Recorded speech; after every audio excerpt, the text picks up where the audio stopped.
Welcome to the Voxlore. Our channel produces immersive fantasy audiobooks for entertainment and storytelling enjoyment. All content, including narration, sound design, and storytelling elements, is created with passion for fantasy fans. The Whisperer in Darkness by H.P. Lovecraft. Chapter 1. Bear in mind closely that I did not see any actual visual horror at the end. To say that a mental shock was the cause of what I inferred, that last straw which sent me racing out of the lonely Akeley farmhouse and through the wild domed hills of Vermont in a commandeered motor at night, is to ignore the plainest facts of my final experience. Notwithstanding the deep extent to which I shared the information and speculations of Henry Akeley, the things I saw and heard, and the admitted vividness of the impression produced on me by these things, I cannot prove even now whether I was right or wrong in my hideous inference. For after all, Akeley's disappearance establishes nothing. People found nothing amiss in his house despite the bullet marks on the outside and inside. It was just as though he had walked out casually for a ramble in the hills and failed to return.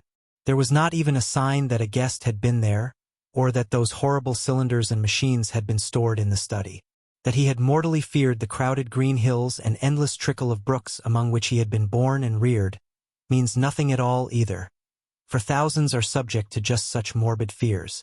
Eccentricity, moreover, could easily account for his strange acts and apprehensions toward the last. The whole matter began, so far as I am concerned, with the historic and unprecedented Vermont floods of November 3, 1927.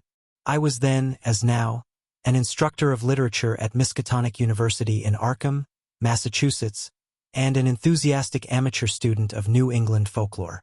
Shortly after the flood, amidst the varied reports of hardship, suffering, and organized relief which filled the press, there appeared certain odd stories of things found floating in some of the swollen rivers, so that many of my friends embarked on curious discussions and appealed to me to shed what light I could on the subject. I felt flattered at having my folklore study taken so seriously, and did what I could to belittle the wild, vague tales which seemed so clearly an outgrowth of old rustic superstitions. It amused me to find several persons of education who insisted that some stratum of obscure, distorted fact might underlie the rumors. The tales thus brought to my notice came mostly through newspaper cuttings, though one yarn had an oral source and was repeated to a friend of mine in a letter from his mother in Hardwick, Vermont. The type of thing described was essentially the same in all cases, though there seemed to be three separate instances involved, one connected with the Winooski River near Montpelier, another attached to the West River in Windham County beyond Newfane, and a third centering in the Passumpsic in Caledonia County above Lyndonville. Of course, many of the stray items mentioned other instances, but on analysis they all seemed to boil down to these three. In each case, country folk reported seeing one or more very bizarre and disturbing objects in the surging waters that poured down from the unfrequented hills, and there was a widespread tendency to connect these sights with a primitive, half-forgotten cycle of whispered legend which old people resurrected for the occasion. What people thought they saw were organic shapes not quite like any they had ever seen before. Naturally, there were many human bodies washed along by the streams in that tragic period. But those who described these strange shapes felt quite sure that they were not human, despite some superficial resemblances in size and general outline. Nor, said the witnesses, could they have been any kind of animal known to Vermont. They were pinkish things about 5 feet long, with crustaceous bodies bearing vast pairs of dorsal fins or membranous wings and several sets of articulated limbs, and with a sort of convoluted ellipsoid, covered with multitudes of very short antennae, where a head would ordinarily be. It was really remarkable how closely the reports from different sources tended to coincide, though the wonder was lessened by the fact that the old legends, shared at one time throughout the hill country, furnished a morbidly vivid picture which might well have colored the imaginations of all the witnesses concerned.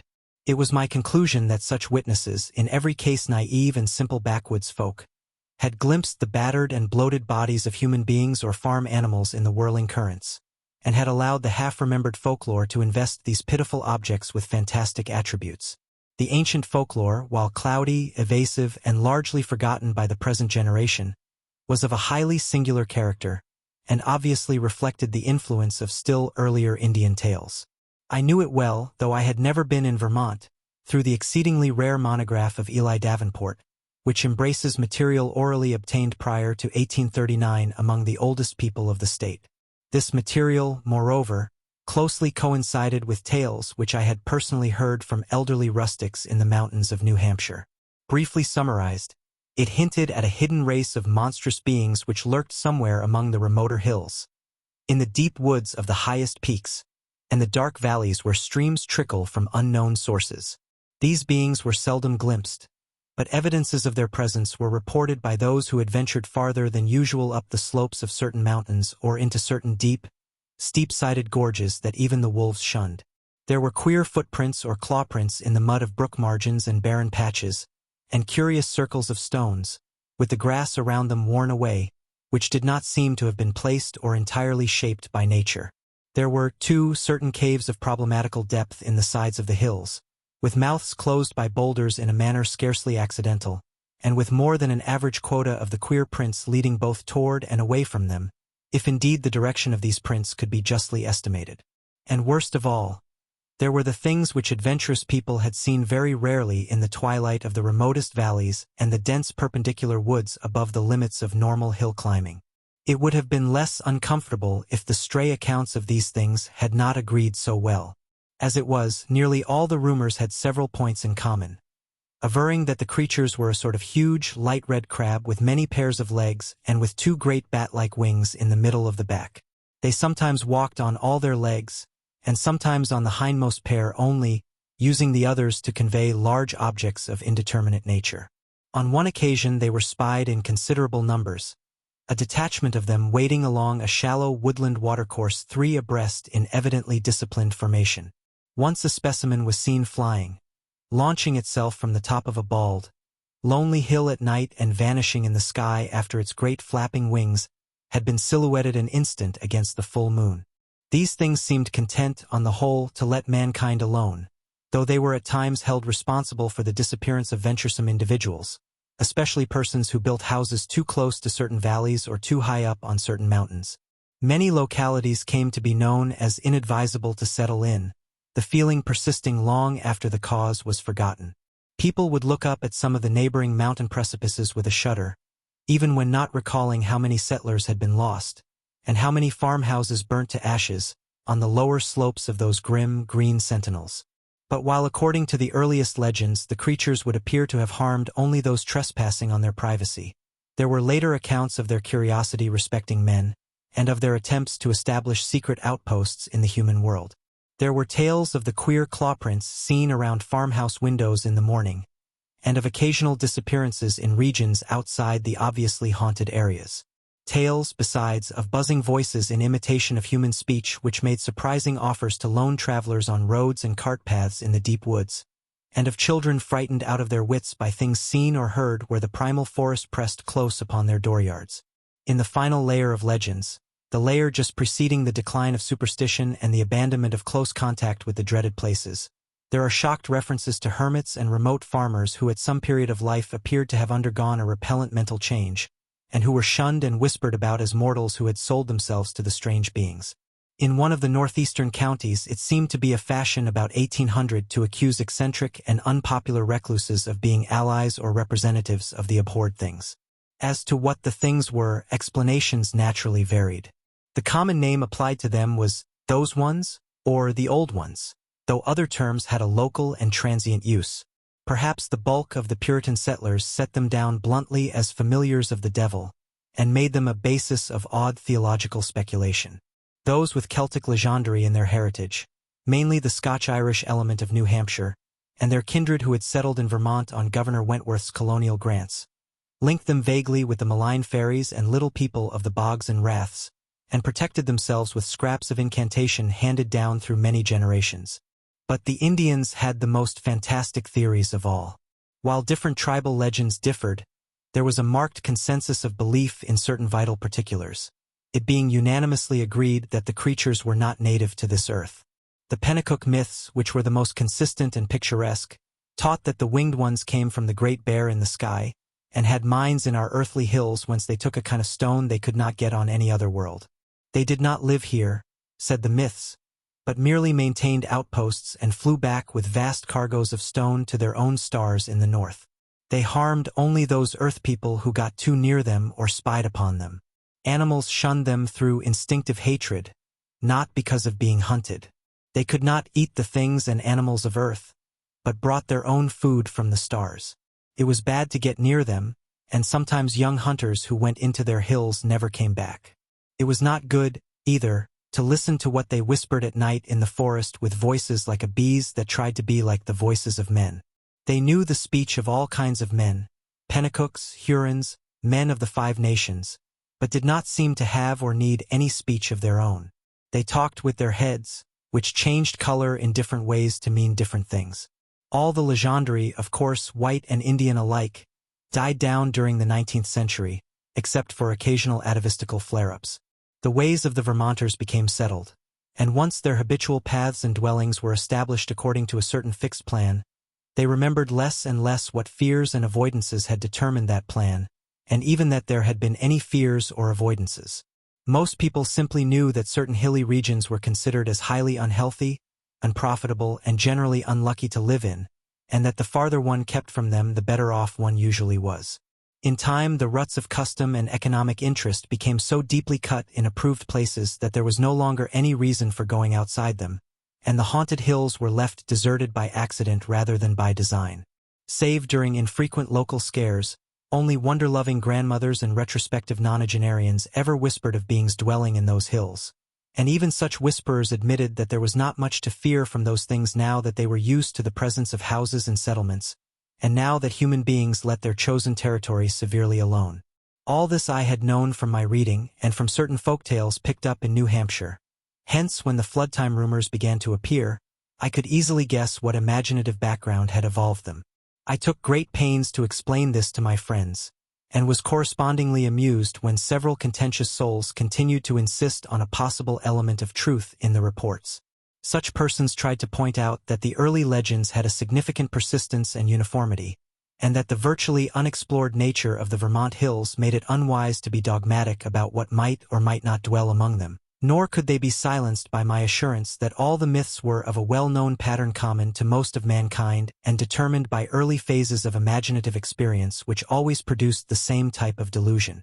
It was of no use to demonstrate to such opponents that the Vermont myths differed but little in essence from those universal legends of natural personification which filled the ancient world with fauns and dryads and satyrs, suggested the Kalakanzari of modern Greece, and gave to wild Wales and Ireland their dark hints of strange, small, and terrible hidden races of troglodytes and burrowers.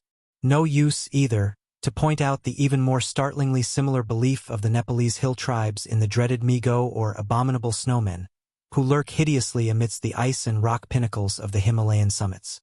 When I brought up this evidence, my opponents turned it against me by claiming that it must imply some actual historicity for the ancient tales, that it must argue the real existence of some queer elder earth race, driven to hiding after the advent and dominance of mankind, which might very conceivably have survived in reduced numbers to relatively recent times, or even to the present.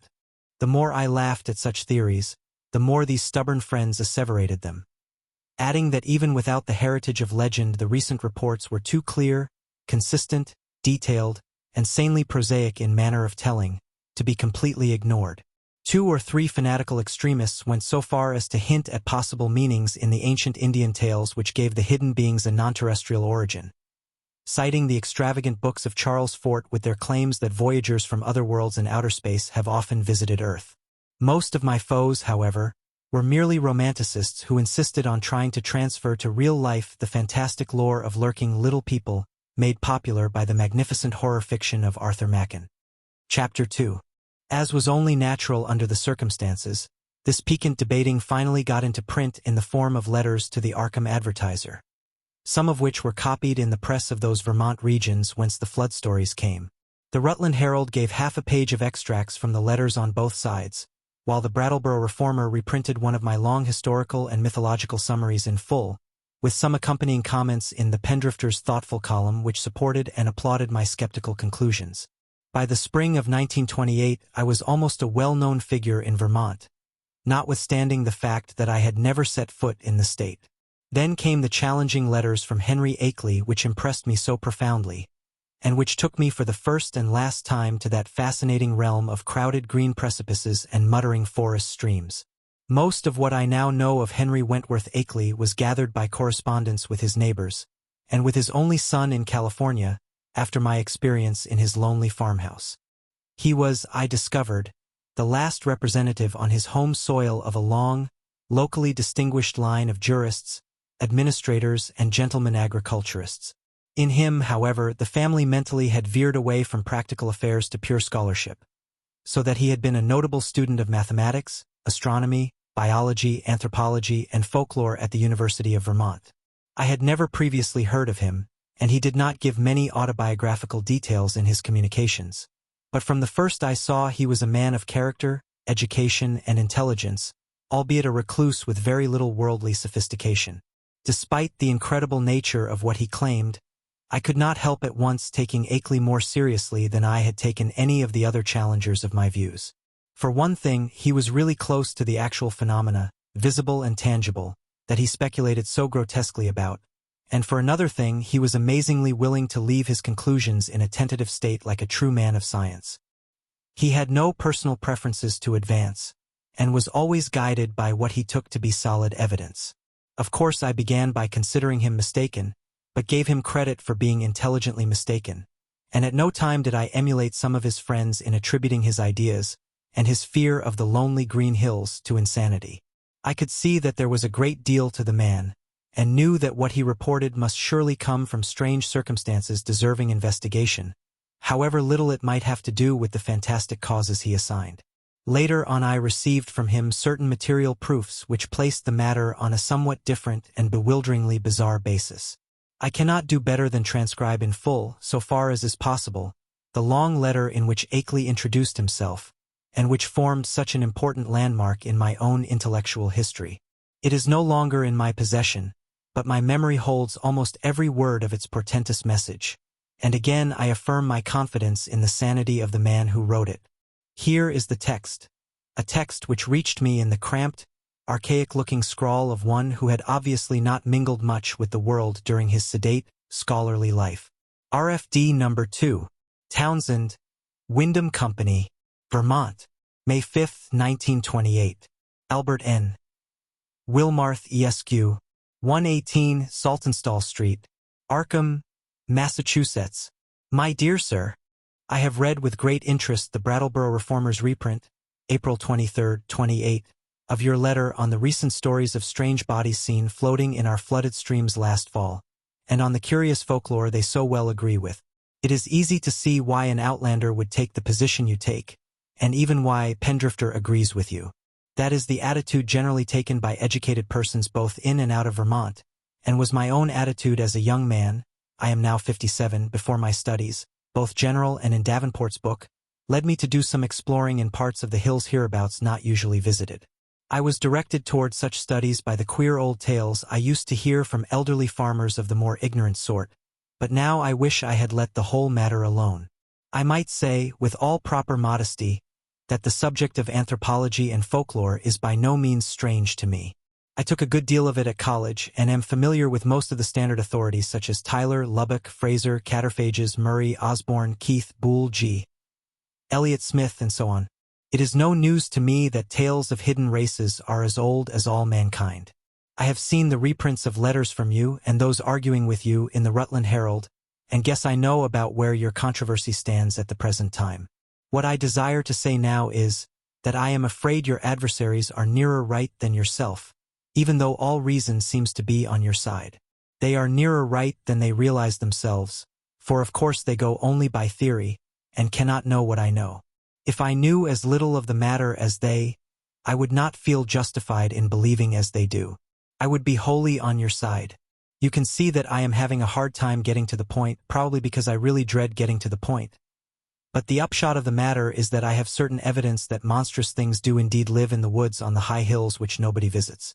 I have not seen any of the things floating in the rivers, as reported, but I have seen things like them under circumstances I dread to repeat. I have seen footprints, and of late have seen them nearer my own home. I live in the old Akeley place south of Townsend Village on the side of Dark Mountain, than I dare tell you now.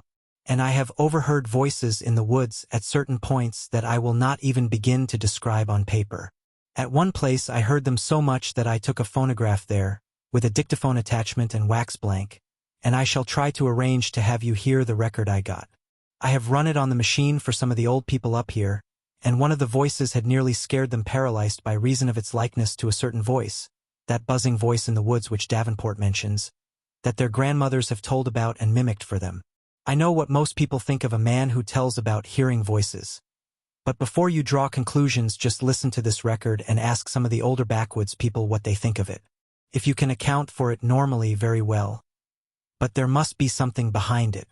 Ex nihilo nihil fit, you know. Now my object in writing you is not to start an argument, but to give you information which I think a man of your tastes will find deeply interesting. This is private. Publicly I am on your side. For certain things shew me that it does not do for people to know too much about these matters.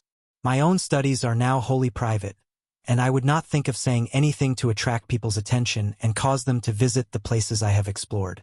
It is true, terribly true, that there are non-human creatures watching us all the time, with spies among us gathering information. It is from a wretched man who, if he was sane, as I think he was one of those spies that I got a large part of my clues to the matter. He later killed himself, but I have reason to think there are others now. The things come from another planet, being able to live in interstellar space and fly through it on clumsy, powerful wings which have a way of resisting the ether but which are too poor at steering to be of much use in helping them about on Earth. I will tell you about this later if you do not dismiss me at once as a madman. They come here to get metals from mines that go deep under the hills, and I think I know where they come from. They will not hurt us if we let them alone, but no one can say what will happen if we get too curious about them. Of course, a good army of men could wipe out their mining colony. That is what they are afraid of. But if that happened, more would come from outside, any number of them.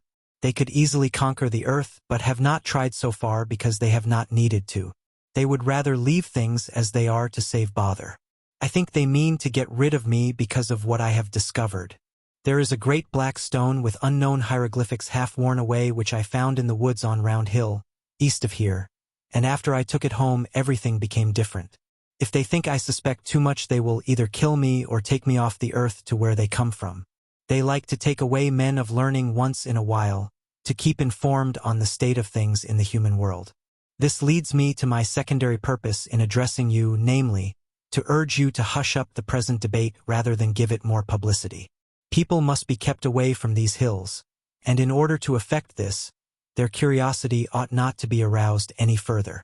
Heaven knows there is peril enough anyway, with promoters and real estate men flooding Vermont with herds of summer people to overrun the wild places and cover the hills with cheap bungalows.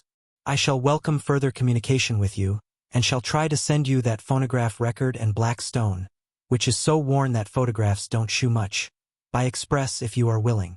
I say try, because I think those creatures have a way of tampering with things around here. There is a sullen, furtive fellow named Brown, on a farm near the village, who I think is their spy. Little by little they are trying to cut me off from our world because I know too much about their world. They have the most amazing way of finding out what I do. You may not even get this letter. I think I shall have to leave this part of the country and go to live with my son in San Diego, California, if things get any worse, but it is not easy to give up the place you were born in, and where your family has lived for 6 generations. Also, I would hardly dare sell this house to anybody now that the creatures have taken notice of it. They seem to be trying to get the black stone back and destroy the phonograph record, but I shall not let them if I can help it. My great police dogs always hold them back, for there are very few here as yet, and they are clumsy in getting about. As I have said, their wings are not much use for short flights on Earth. I am on the very brink of deciphering that stone, in a very terrible way, and with your knowledge of folklore you may be able to supply missing links enough to help me. I suppose you know all about the fearful myths antedating the coming of man to the earth, the Yog-Sothoth and Cthulhu cycles, which are hinted at in the Necronomicon. I had access to a copy of that once, and hear that you have one in your college library under lock and key.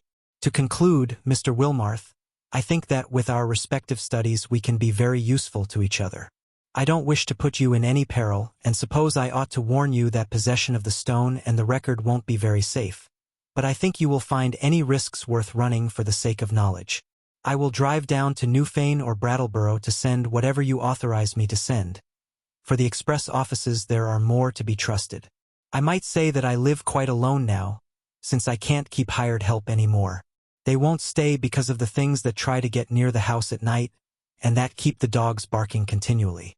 I am glad I didn't get as deep as this into the business while my wife was alive, for it would have driven her mad. Hoping that I am not bothering you unduly, and that you will decide to get in touch with me rather than throw this letter into the wastebasket as a madman's raving. I am, YRS. Very truly, Henry W. Akeley. P.S. I am making some extra prints of certain photographs taken by me, which I think will help to prove a number of the points I have touched on. The old people think they are monstrously true. I shall send you these very soon if you are interested. HWA. It would be difficult to describe my sentiments upon reading this strange document for the first time. By all ordinary rules, I ought to have laughed more loudly at these extravagances than at the far milder theories which had previously moved me to mirth. Yet something in the tone of the letter made me take it with paradoxical seriousness. Not that I believed for a moment in the hidden race from the stars which my correspondent spoke of, but that, after some grave preliminary doubts, I grew to feel oddly sure of his sanity and sincerity, and of his confrontation by some genuine though singular and abnormal phenomenon which he could not explain except in this imaginative way. It could not be as he thought it, I reflected, yet on the other hand it could not be otherwise than worthy of investigation. The man seemed unduly excited and alarmed about something, but it was hard to think that all cause was lacking. He was so specific and logical in certain ways, and after all, his yarn did fit in so perplexingly well with some of the old myths, even the wildest Indian legends, that he had really overheard disturbing voices in the hills, and had really found the black stone he spoke about, was wholly possible despite the crazy inferences he had made. Inferences probably suggested by the man who had claimed to be a spy of the outer beings and had later killed himself. It was easy to deduce that this man must have been wholly insane, but that he probably had a streak of perverse outward logic which made the naive Akeley, already prepared for such things by his folklore studies, believe his tale. As for the latest developments, it appeared from his inability to keep hired help that Akeley's humbler rustic neighbors were as convinced as he that his house was besieged by uncanny things at night. The dogs really barked, too. And then the matter of that phonograph record, which I could not but believe he had obtained in the way he said.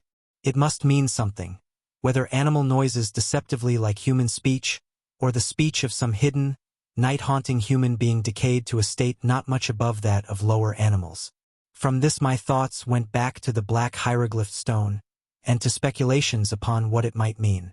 Then, too, what of the photographs which Akeley said he was about to send, and which the old people had found so convincingly terrible? As I reread the cramped handwriting, I felt as never before that my credulous opponents might have more on their side than I had conceded.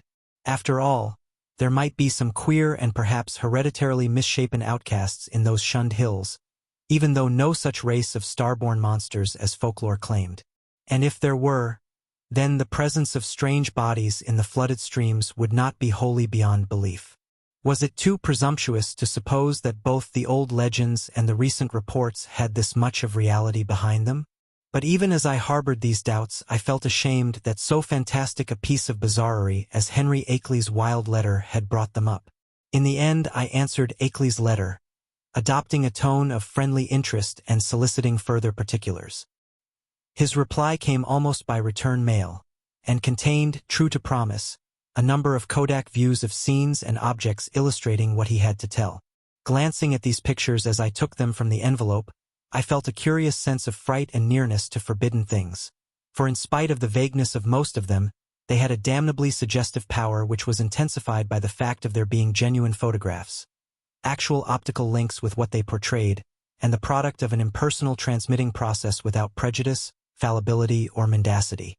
The more I looked at them, the more I saw that my serious estimate of Akeley and his story had not been unjustified. Certainly, these pictures carried conclusive evidence of something in the Vermont hills which was at least vastly outside the radius of our common knowledge and belief. The worst thing of all was the footprint. A view taken where the sun shone on a mud patch somewhere in a deserted upland. This was no cheaply counterfeited thing, I could see at a glance, for the sharply defined pebbles and grass blades in the field of vision gave a clear index of scale and left no possibility of a tricky double exposure. I have called the thing a footprint, but clawprint would be a better term. Even now I can scarcely describe it save to say that it was hideously crab-like, and that there seemed to be some ambiguity about its direction. It was not a very deep or fresh print, but seemed to be about the size of an average man's foot. From a central pad, pairs of saw-toothed nippers projected in opposite directions, quite baffling as to function, if indeed the whole object were exclusively an organ of locomotion. Another photograph, evidently a time exposure taken in deep shadow, was of the mouth of a woodland cave, with a boulder of rounded regularity choking the aperture. On the bare ground in front of it one could just discern a dense network of curious tracks, and when I studied the picture with a magnifier I felt uneasily sure that the tracks were like the one in the other view. A third picture shewed a druid-like circle of standing stones on the summit of a wild hill. Around the cryptic circle the grass was very much beaten down and worn away, though I could not detect any footprints even with the glass. The extreme remoteness of the place was apparent from the veritable sea of tenantless mountains which formed the background and stretched away toward a misty horizon. But if the most disturbing of all the views was that of the footprint, the most curiously suggestive was that of the great black stone found in the Round Hill woods. Akeley had photographed it on what was evidently his study table, for I could see rows of books and a bust of Milton in the background.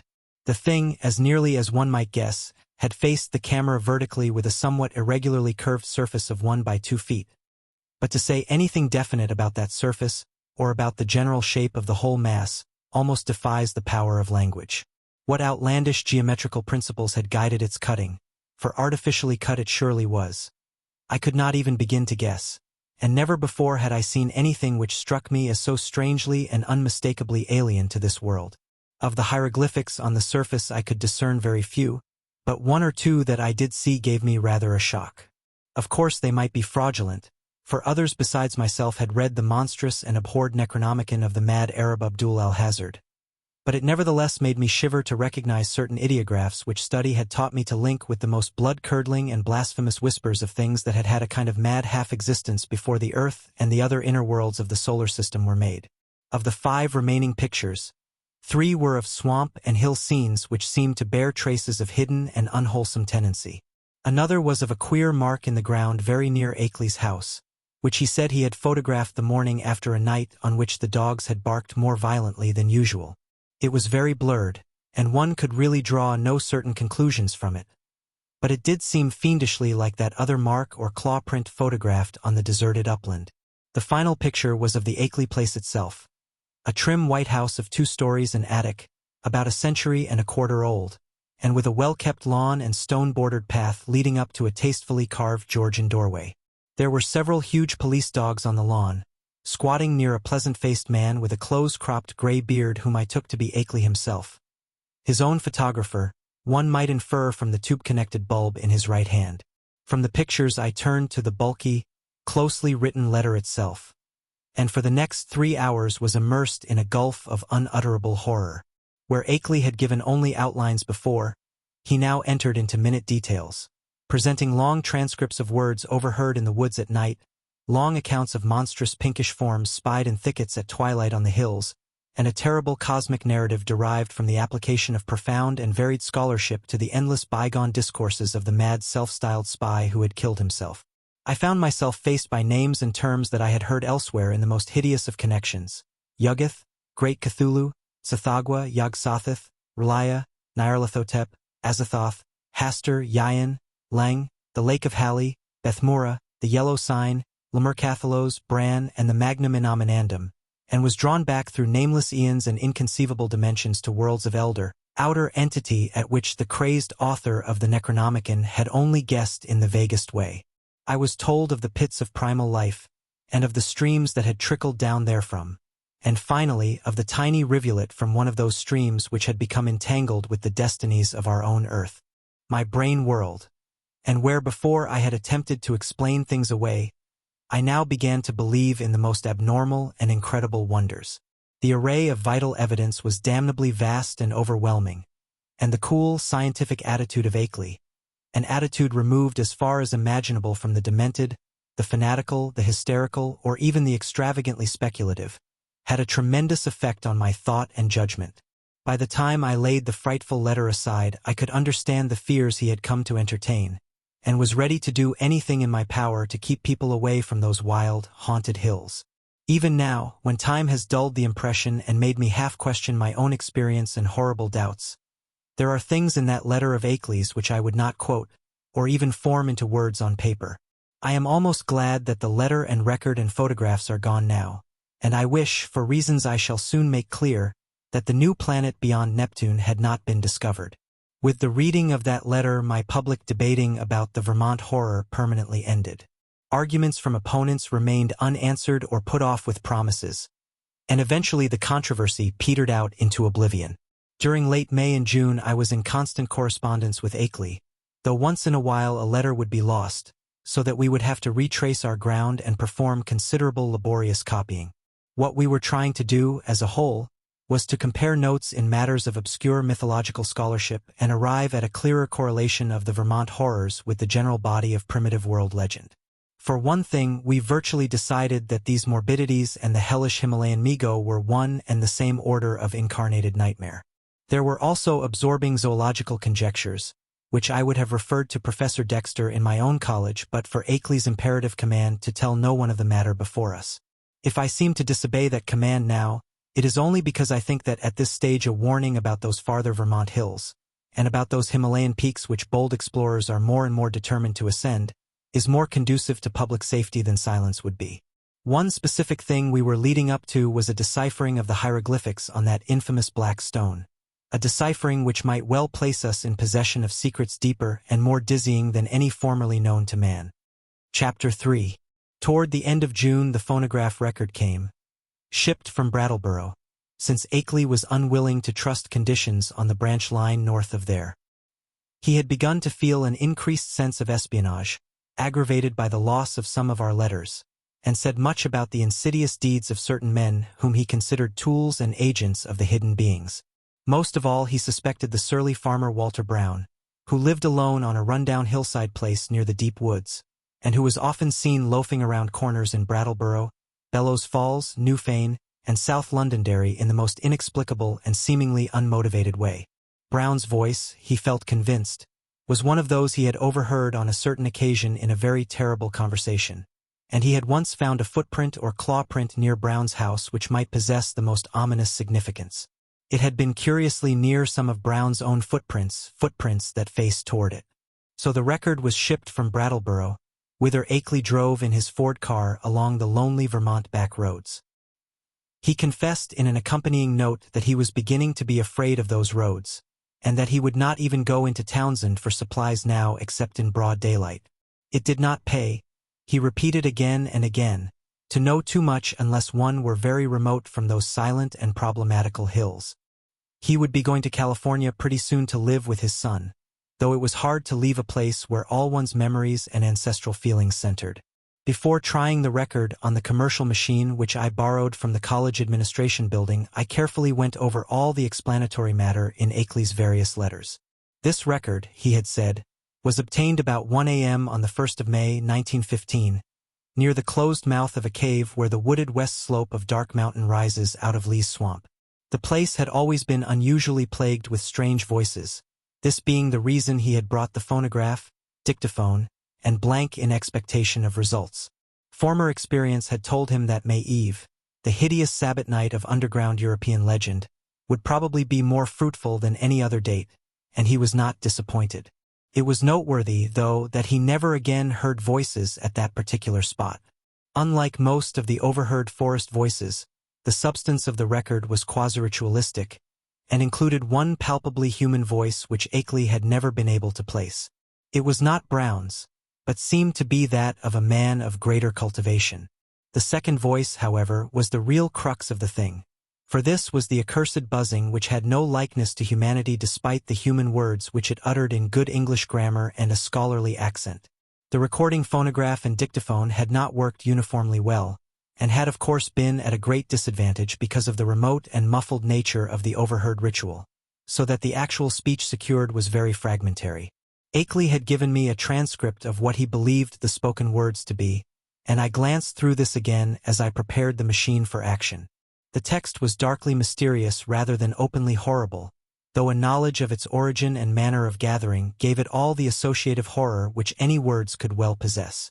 I will present it here in full as I remember it, and I am fairly confident that I know it correctly by heart, not only from reading the transcript, but from playing the record itself over and over again. It is not a thing which one might readily forget. Indistinguishable sounds. A cultivated male human voice is the lord of the woods even to, and the gifts of the men of Lung. So from the wells of night to the gulfs of space, and from the gulfs of space to the wells of night, ever the praises of great Cthulhu of Tsathoggua, and of him who is not to be named. Ever their praises, and abundance to the black goat of the woods. I, Shub-Niggurath, the goat with 1,000 young. A buzzing imitation of human speech. I, Shub-Niggurath, the black goat of the woods with 1,000 young. Human voice, and it has come to pass that the Lord of the Woods, being 7 and 9 down the onyx steps, try beauties to him in the gulf Azathoth, he of whom thou hast taught us Marv Els. On the wings of night out beyond space, out beyond it. To that whereof Yuggeth is the youngest child, rolling alone in black ether at the rim.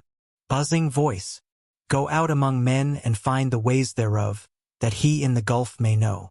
To Nyarlathotep, mighty messenger, must all things be told, and he shall put on the semblance of men, the waxen mask and the robe that hides, and come down from the world of 7 suns to mock. Human voice.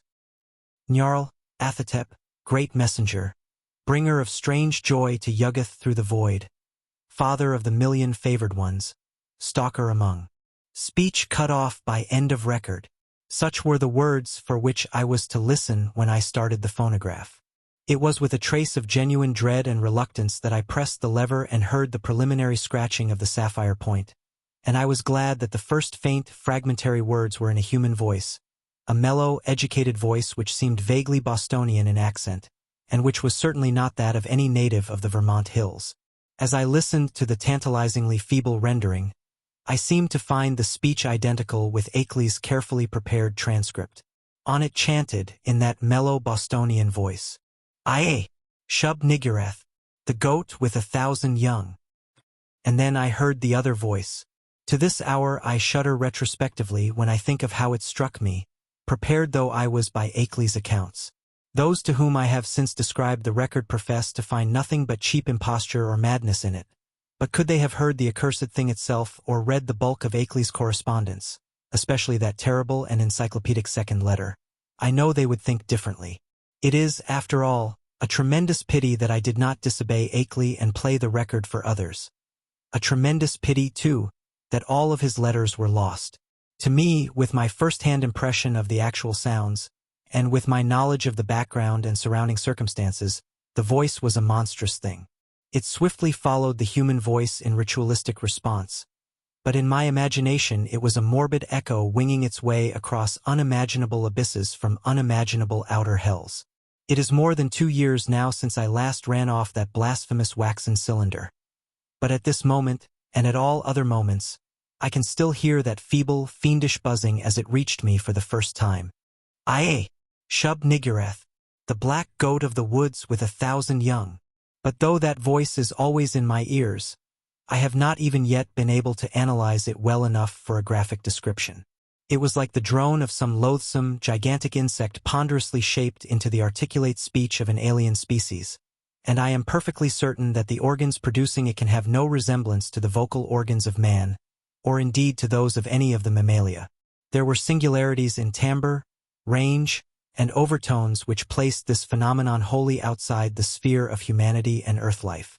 Its sudden advent that first time almost stunned me, and I heard the rest of the record through in a sort of abstracted daze. When the longer passage of buzzing came, there was a sharp intensification of that feeling of blasphemous infinity which had struck me during the shorter and earlier passage. At last the record ended abruptly, during an unusually clear speech of the human and Bostonian voice, but I sat stupidly staring long after the machine had automatically stopped. I hardly need say that I gave that shocking record many another playing, and that I made exhaustive attempts at analysis and comment in comparing notes with Akeley. It would be both useless and disturbing to repeat here all that we concluded, but I may hint that we agreed in believing we had secured a clue to the source of some of the most repulsive primordial customs in the cryptic elder religions of mankind. It seemed plain to us, also, that there were ancient and elaborate alliances between the hidden outer creatures and certain members of the human race. How extensive these alliances were, and how their state today might compare with their state in earlier ages, we had no means of guessing. Yet at best there was room for a limitless amount of horrified speculation. There seemed to be an awful, immemorial linkage in several definite stages betwixt man and nameless infinity. The blasphemies which appeared on Earth, it was hinted, came from the dark planet Yuggoth, at the rim of the solar system. But this was itself merely the populous outpost of a frightful interstellar race whose ultimate source must lie far outside even the Einsteinian spacetime continuum or greatest known cosmos. Meanwhile, we continued to discuss the Black Stone and the best way of getting it to Arkham, Akeley deeming it inadvisable to have me visit him at the scene of his nightmare studies. For some reason or other, Akeley was afraid to trust the thing to any ordinary or expected transportation route.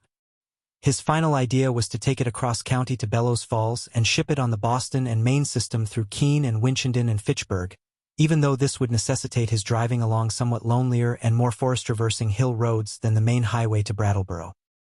He said he had noticed a man around the express office at Brattleboro when he had sent the phonograph record, whose actions and expression had been far from reassuring.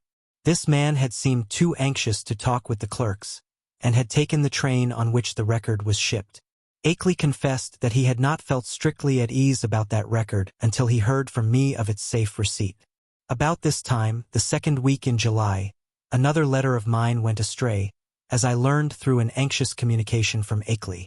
After that he told me to address him no more at Townsend, but to send all mail in care of the general delivery at Brattleboro, whither he would make frequent trips either in his car or on the motorcoach line which had lately replaced passenger service on the lagging branch railway. I could see that he was getting more and more anxious, for he went into much detail about the increased barking of the dogs on moonless nights, and about the fresh claw prints he sometimes found in the road and in the mud at the back of his farmyard when morning came. Once he told about a veritable army of prints drawn up in a line facing an equally thick and resolute line of dog tracks, and sent a loathsomely disturbing Kodak picture to prove it. That was after a night on which the dogs had outdone themselves in barking and howling. On the morning of Wednesday, July 18th, I received a telegram from Bellows Falls, in which Akeley said he was expressing the Black Stone over the B&M. On train number 5508, leaving Bellows Falls at 12:15 p.m., Standard Time, and due at the North Station in Boston at 4:12 p.m. It ought, I calculated, to get up to Arkham at least by the next noon, and accordingly I stayed in all Thursday morning to receive it. But noon came and went without its advent, and when I telephoned down to the express office I was informed that no shipment for me had arrived. My next act, performed amidst a growing alarm, was to give a long-distance call to the express agent at the Boston North Station, and I was scarcely surprised to learn that my consignment had not appeared. Train number 5508 had pulled in only 35 minutes late on the day before, but had contained no box addressed to me. The agent promised, however, to institute a searching inquiry, and I ended the day by sending Akeley a night letter outlining the situation. With commendable promptness, a report came from the Boston office on the following afternoon, the agent telephoning as soon as he learned the facts. It seemed that the railway express clerk on number 5508 had been able to recall an incident which might have much bearing on my loss. An argument with a very curious-voiced man, lean, sandy, and rustic-looking, when the train was waiting at Keene, New Hampshire, shortly after 1 o'clock Standard Time. The man, he said, was greatly excited about a heavy box which he claimed to expect, but which was neither on the train nor entered on the company's books. He had given the name of Stanley Adams, and had had such a queerly thick droning voice that it made the clerk abnormally dizzy and sleepy to listen to him. The clerk could not remember quite how the conversation had ended, but recalled starting into a fuller awakeness when the train began to move. The Boston agent added that this clerk was a young man of wholly unquestioned veracity and reliability, of known antecedents and long with the company. That evening I went to Boston to interview the clerk in person, having obtained his name and address from the office. He was a frank, prepossessing fellow, but I saw that he could add nothing to his original account. Oddly, he was scarcely sure that he could even recognize the strange inquirer again. Realizing that he had no more to tell, I returned to Arkham and sat up till morning writing letters to Akeley, to the express company, and to the police department and station agent in Keene. I felt that the strange-voiced man who had so queerly affected the clerk must have a pivotal place in the ominous business, and hoped that Keene station employees and telegraph office records might tell something about him and about how he happened to make his inquiry when and where he did. I must admit, however, that all my investigations came to nothing. The queer-voiced man had indeed been noticed around the Keene station in the early afternoon of July 18th, and one lounger seemed to couple him vaguely with a heavy box. But he was altogether unknown, and had not been seen before or since.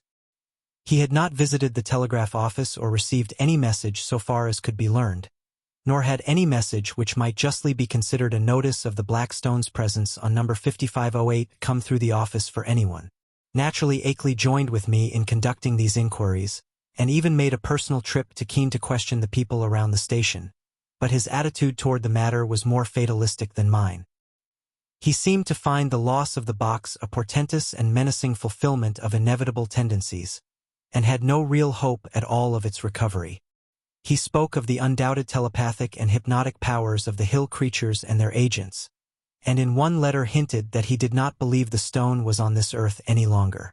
For my part, I was duly enraged, for I had felt there was at least a chance of learning profound and astonishing things from the old blurred hieroglyphs.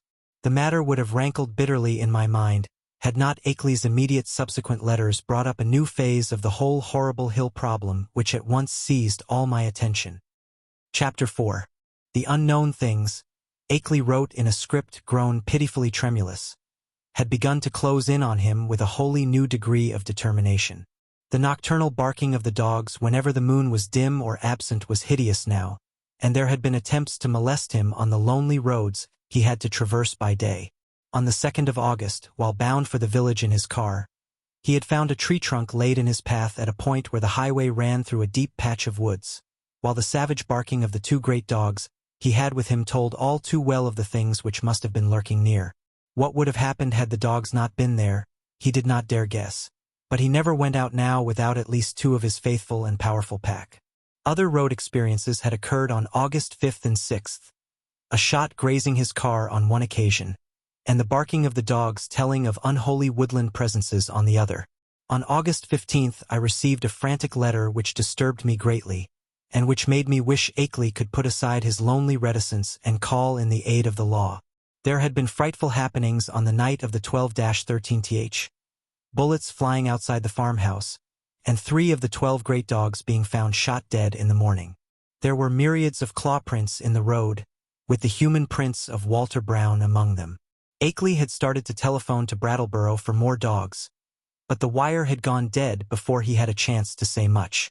Later he went to Brattleboro in his car, and learned there that linemen had found the main telephone cable neatly cut at a point where it ran through the deserted hills north of Newfane.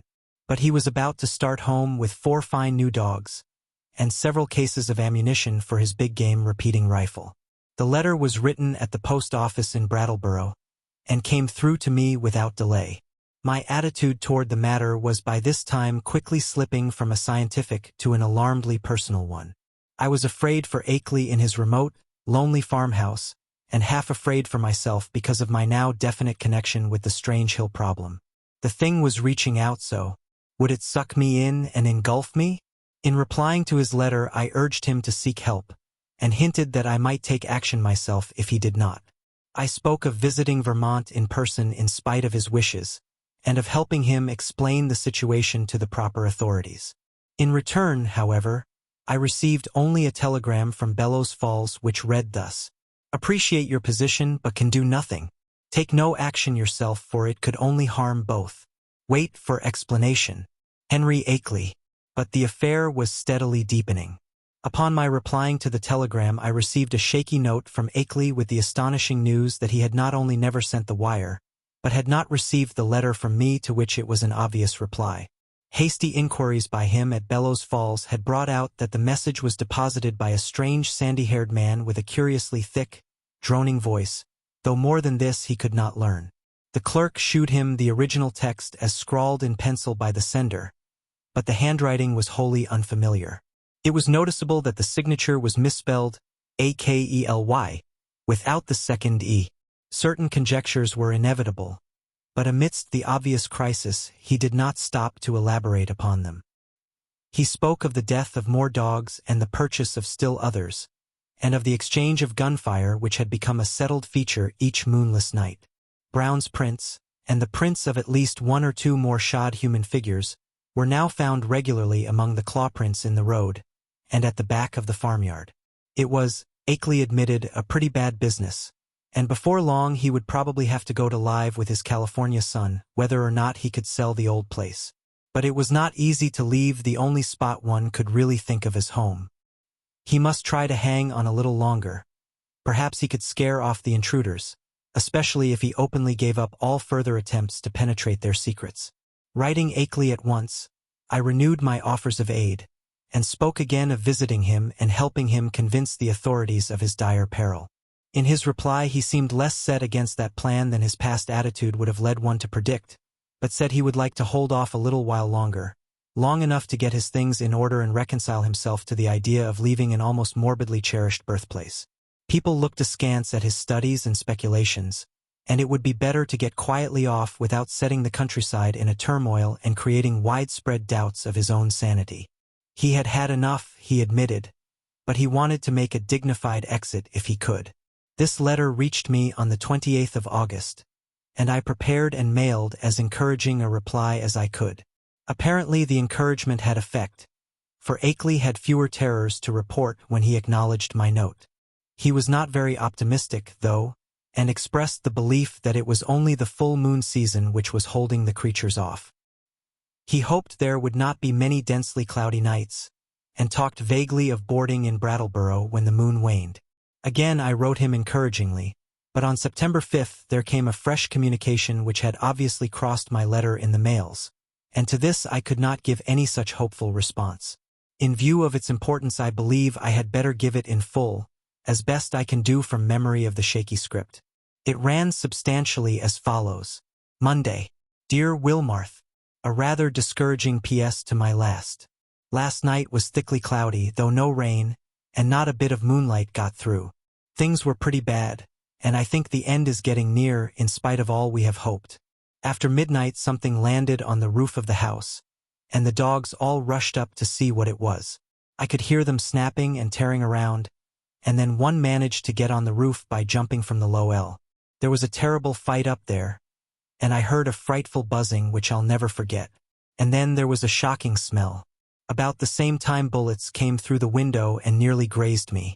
I think the main line of the hill creatures had got close to the house when the dogs divided because of the roof business. What was up there I don't know yet, but I'm afraid the creatures are learning to steer better with their space wings. I put out the light and used the windows for loopholes, and raked all around the house with rifle fire aimed just high enough not to hit the dogs. That seemed to end the business, but in the morning I found great pools of blood in the yard, beside pools of a green sticky stuff that had the worst odor I have ever smelled. I climbed up on the roof and found more of the sticky stuff there. 5 of the dogs were killed. I'm afraid I hit one by aiming too low, for he was shot in the back. Now I am setting the panes the shots broke, and am going to Brattleboro for more dogs. I guess the men at the kennels think I am crazy. We'll drop another note later. Suppose I'll be ready for moving in a week or two, though it nearly kills me to think of it. Hastily, Akely. But this was not the only letter from Akely to cross mine. On the next morning, September 6th, still another came. This time a frantic scrawl which utterly unnerved me and put me at a loss what to say or do next. Again I cannot do better than quote the text as faithfully as memory will let me. Tuesday. Clouds didn't break, so no moon again, and going into the wane anyhow. I'd have the house wired for electricity and put in a searchlight if I didn't know they'd cut the cables as fast as they could be mended. I think I am going crazy. It may be that all I have ever written you is a dream or madness. It was bad enough before, but this time it is too much. They talked to me last night. Talked in that cursed buzzing voice and told me things that I dare not repeat to you. I heard them plainly over the barking of the dogs, and once when they were drowned out a human voice helped them. Keep out of this, Wilmarth. It is worse than either you or I ever suspected. They don't mean to let me get to California now. They want to take me off alive, or what theoretically and mentally amounts to alive. Not only to Yuggoth but beyond that, away outside the galaxy and possibly beyond the last curved rim of space. I told them I wouldn't go where they wish, or in the terrible way they propose to take me, but I'm afraid it will be no use. My place is so far out that they may come by day as well as by night before long. 6 more dogs killed, and I felt presences all along the wooded parts of the road when I drove to Brattleboro today. It was a mistake for me to try to send you that phonograph record and Blackstone. Better smash the record before it's too late. Will drop you another line tomorrow if I'm still here. Wish I could arrange to get my books and things to Brattleboro and board there. I would run off without anything if I could, but something inside my mind holds me back. I can slip out to Brattleboro where I ought to be safe, but I feel just as much a prisoner there as at the house. And I seem to know that I couldn't get much farther even if I dropped everything and tried. It is horrible, don't get mixed up in this. Clarice, Akeley. I did not sleep at all the night after receiving this terrible thing, and was utterly baffled as to Akeley's remaining degree of sanity.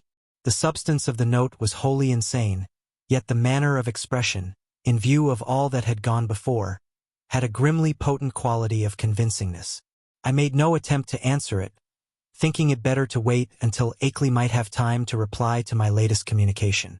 Such a reply indeed came on the following day, though the fresh material in it quite overshadowed any of the points brought up by the letter it nominally answered. Here is what I recall of the text, scrawled and blotted as it was in the course of a plainly frantic and hurried composition. Wednesday. Your letter came, but it's no use to discuss anything anymore. I am fully resigned. Wonder that I have even enough willpower left to fight them off.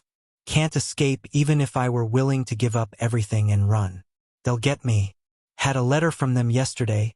RFD man brought it while I was at Brattleboro. Typed and postmarked Bellows Falls. Tells what they want to do with me. I can't repeat it. Look out for yourself, too. Smash that record. Cloudy nights keep up and moon waning all the time. Wish I dared to get help. It might brace up my willpower, but everyone who would dare to come at all would call me crazy unless there happened to be some proof. Couldn't ask people to come for no reason at all. Am all out of touch with everybody and have been for years. But I haven't told you the worst, Wilmarth. Brace up to read this, for it will give you a shock. I am telling the truth, though. It is this: I have seen and touched one of the things or part of one of the things. God, man. But it's awful. It was dead, of course. One of the dogs had it, and I found it near the kennel this morning. I tried to save it in the woodshed to convince people of the whole thing, but it all evaporated in a few hours. Nothing left. You know, all those things in the rivers were seen only on the first morning after the flood. And here's the worst. I tried to photograph it for you, but when I developed the film there wasn't anything visible except the woodshed. What can the thing have been made of? I saw it and felt it, and they all leave footprints. It was surely made of matter, but what kind of matter? The shape can't be described. It was a great crab with a lot of pyramid fleshy rings or knots of thick, ropey stuff covered with feelers where a man's head would be. That green sticky stuff is its blood or juice. And there are more of them due on Earth any minute. Walter Brown is missing. Hasn't been seen loafing around any of his usual corners in the village's hereabouts. I must have got him with one of my shots, though the creatures always seem to try to take their dead and wounded away. Got into town this afternoon without any trouble, but am afraid they're beginning to hold off because they're sure of me. Am writing this in Brattleboro, PO.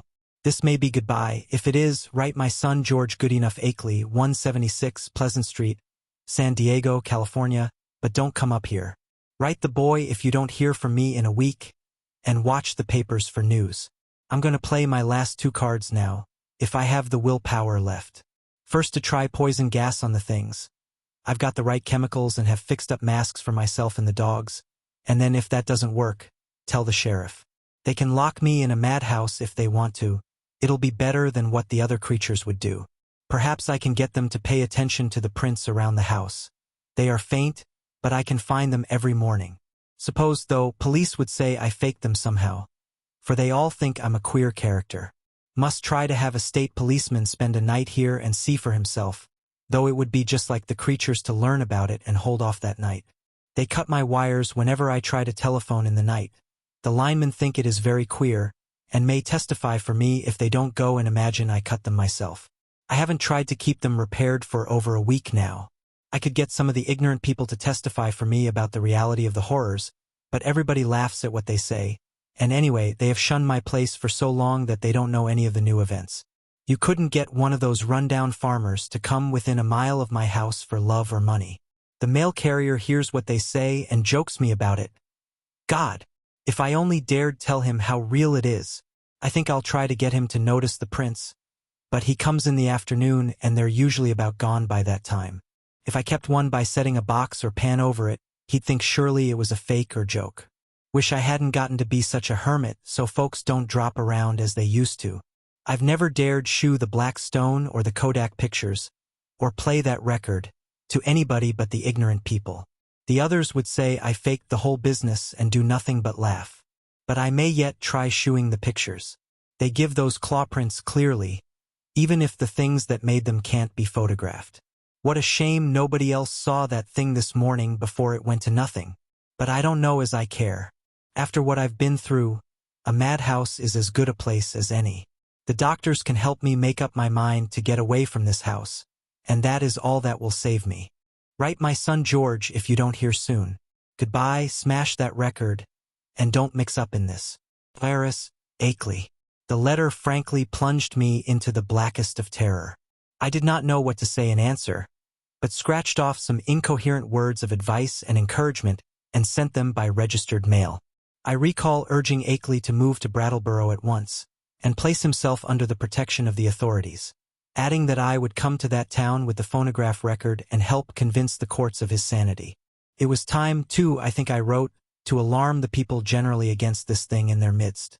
It will be observed that at this moment of stress my own belief in all Akeley had told and claimed was virtually complete, though I did think his failure to get a picture of the dead monster was due not to any freak of nature but to some excited slip of his own. Chapter 5. Then, apparently crossing my incoherent note and reaching me Saturday afternoon, September 8th, came that curiously different and calming letter neatly typed on a new machine. That strange letter of reassurance and invitation which must have marked so prodigious a transition in the whole nightmare drama of the Lonely Hills. Again I will quote from memory, seeking for special reasons to preserve as much of the flavor of the style as I can. It was postmarked Bellows Falls, and the signature as well as the body of the letter was typed, as is frequent with beginners in typing. The text, though, was marvelously accurate for a tyro's work, and I concluded that Akeley must have used a machine at some previous period, perhaps in college. To say that the letter relieved me would be only fair, yet beneath my relief lay a substratum of uneasiness. If Akeley had been sane in his terror, was he now sane in his deliverance? And the sort of improved rapport mentioned. What was it? The entire thing implied such a diametrical reversal of Akeley's previous attitude. But here is the substance of the text, carefully transcribed from a memory in which I take some pride. Townsend, Vermont, Thursday, September 6, 1928. My dear Wilmarth, it gives me great pleasure to be able to set you at rest regarding all the silly things I've been writing you. I say silly, although by that I mean my frightened attitude rather than my descriptions of certain phenomena. Those phenomena are real and important enough. My mistake had been in establishing an anomalous attitude toward them. I think I mentioned that my strange visitors were beginning to communicate with me, and to attempt such communication. Last night, this exchange of speech became actual. In response to certain signals, I admitted to the house a messenger from those outside, a fellow human, let me hasten to say. He told me much that neither you nor I had even begun to guess, and shewed clearly how totally we had misjudged and misinterpreted the purpose of the Outer Ones in maintaining their secret colony on this planet. It seems that the evil legends about what they have offered to men, and what they wish in connection with the earth, are wholly the result of an ignorant misconception of allegorical speech. Speech, of course, molded by cultural backgrounds and thought habits vastly different from anything we dream of. My own conjectures, I freely own, shot as widely past the mark as any of the guesses of illiterate farmers and savage Indians.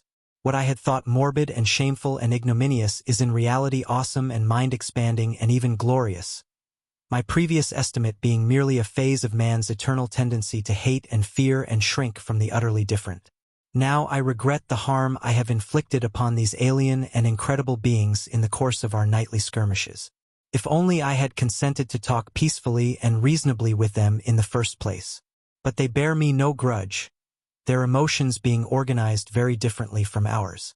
It is their misfortune to have had as their human agents in Vermont some very inferior specimens, the late Walter Brown, for example. He prejudiced me vastly against them. Actually, they have never knowingly harmed men, but have often been cruelly wronged and spied upon by our species. There is a whole secret cult of evil men. A man of your mystical erudition will understand me when I link them with Hastur and the Yellow Sign, devoted to the purpose of tracking them down and injuring them on behalf of monstrous powers from other dimensions. It is against these aggressors, not against normal humanity, that the drastic precautions of the Outer Ones are directed. Incidentally, I learned that many of our lost letters were stolen not by the Outer Ones but by the emissaries of this malign cult. All that the Outer Ones wish of man is peace and non-molestation and an increasing intellectual rapport. This latter is absolutely necessary now that our inventions and devices are expanding our knowledge and motions, and making it more and more impossible for the Outer Ones' necessary outposts to exist secretly on this planet. The alien beings desire to know mankind more fully, and to have a few of mankind's philosophic and scientific leaders know more about them. With such an exchange of knowledge, all perils will pass, and a satisfactory modus vivendi be established. The very idea of any attempt to enslave or degrade mankind is ridiculous. As a beginning of this improved rapport, the Outer Ones have naturally chosen me, whose knowledge of them is already so considerable, as their primary interpreter on Earth. Much was told me last night, facts of the most stupendous and vista-opening nature, and more will be subsequently communicated to me both orally and in writing. I shall not be called upon to make any trip outside just yet, though I shall probably wish to do so later on, employing special means and transcending everything which we have hitherto been accustomed to regard as human experience. My house will be besieged no longer. Everything has reverted to normal, and the dogs will have no further occupation.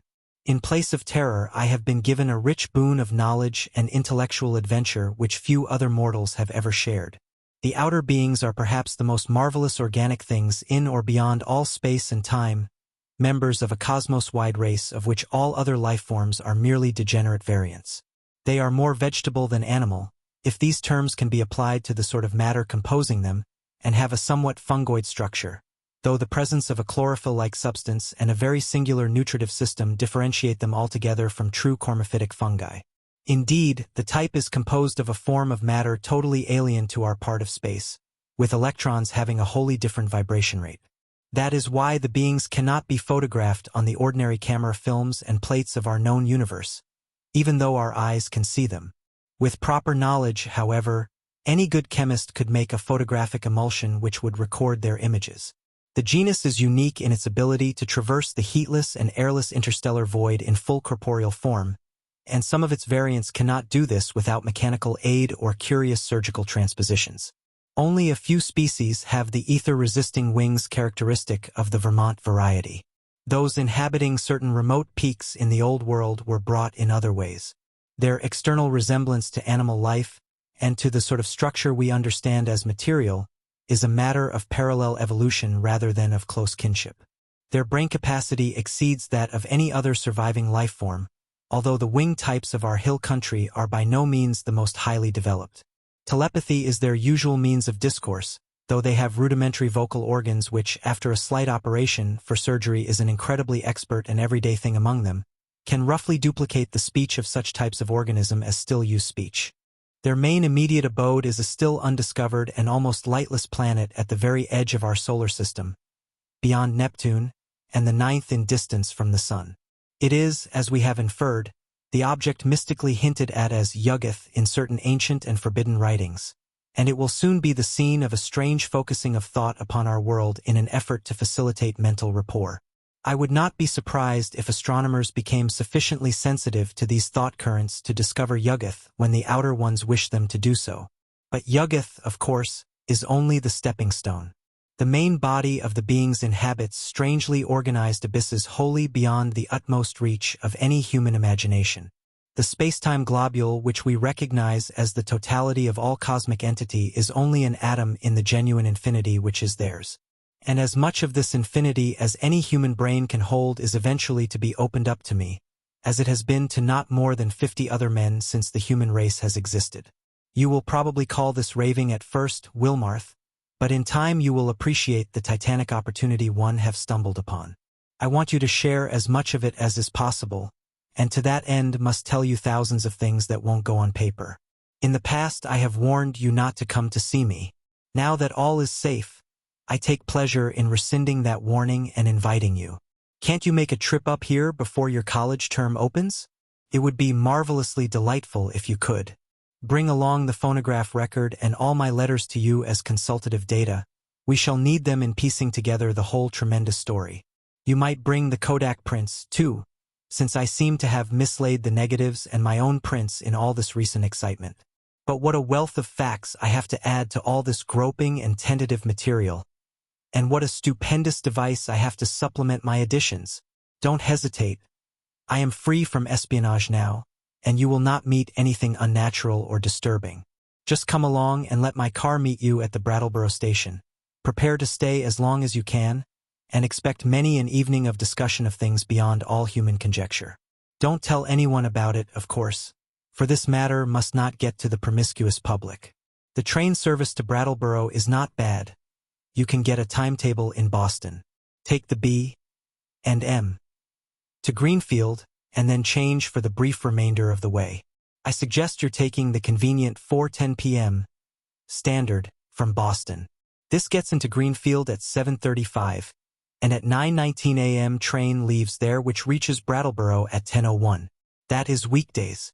Let me know the date and I'll have my car on hand at the station. Pardon this typed letter, but my handwriting has grown shaky of late, as you know, and I don't feel equal to long stretches of script. I got this new Corona in Brattleboro yesterday. It seems to work very well.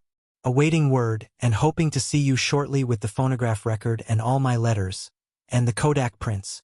I am, yours in anticipation, Henry W. Akeley. To Albert N. Wilmarth ESQ, Miskatonic University, Arkham, Mass.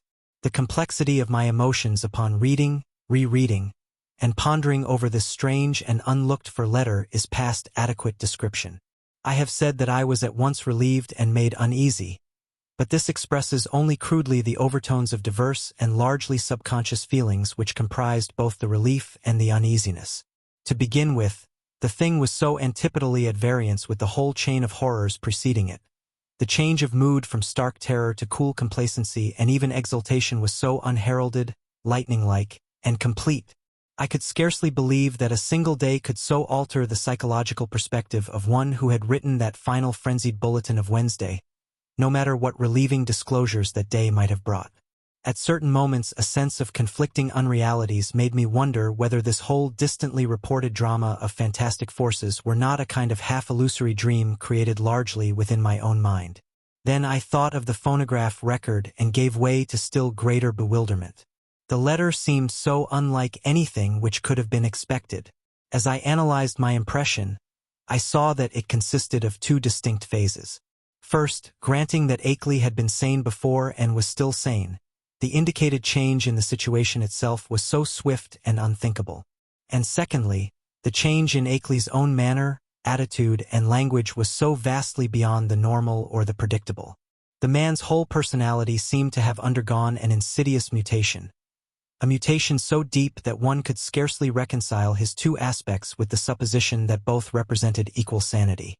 Word choice, spelling, all were subtly different. And with my academic sensitiveness to prose style, I could trace profound divergences in his commonest reactions and rhythm responses.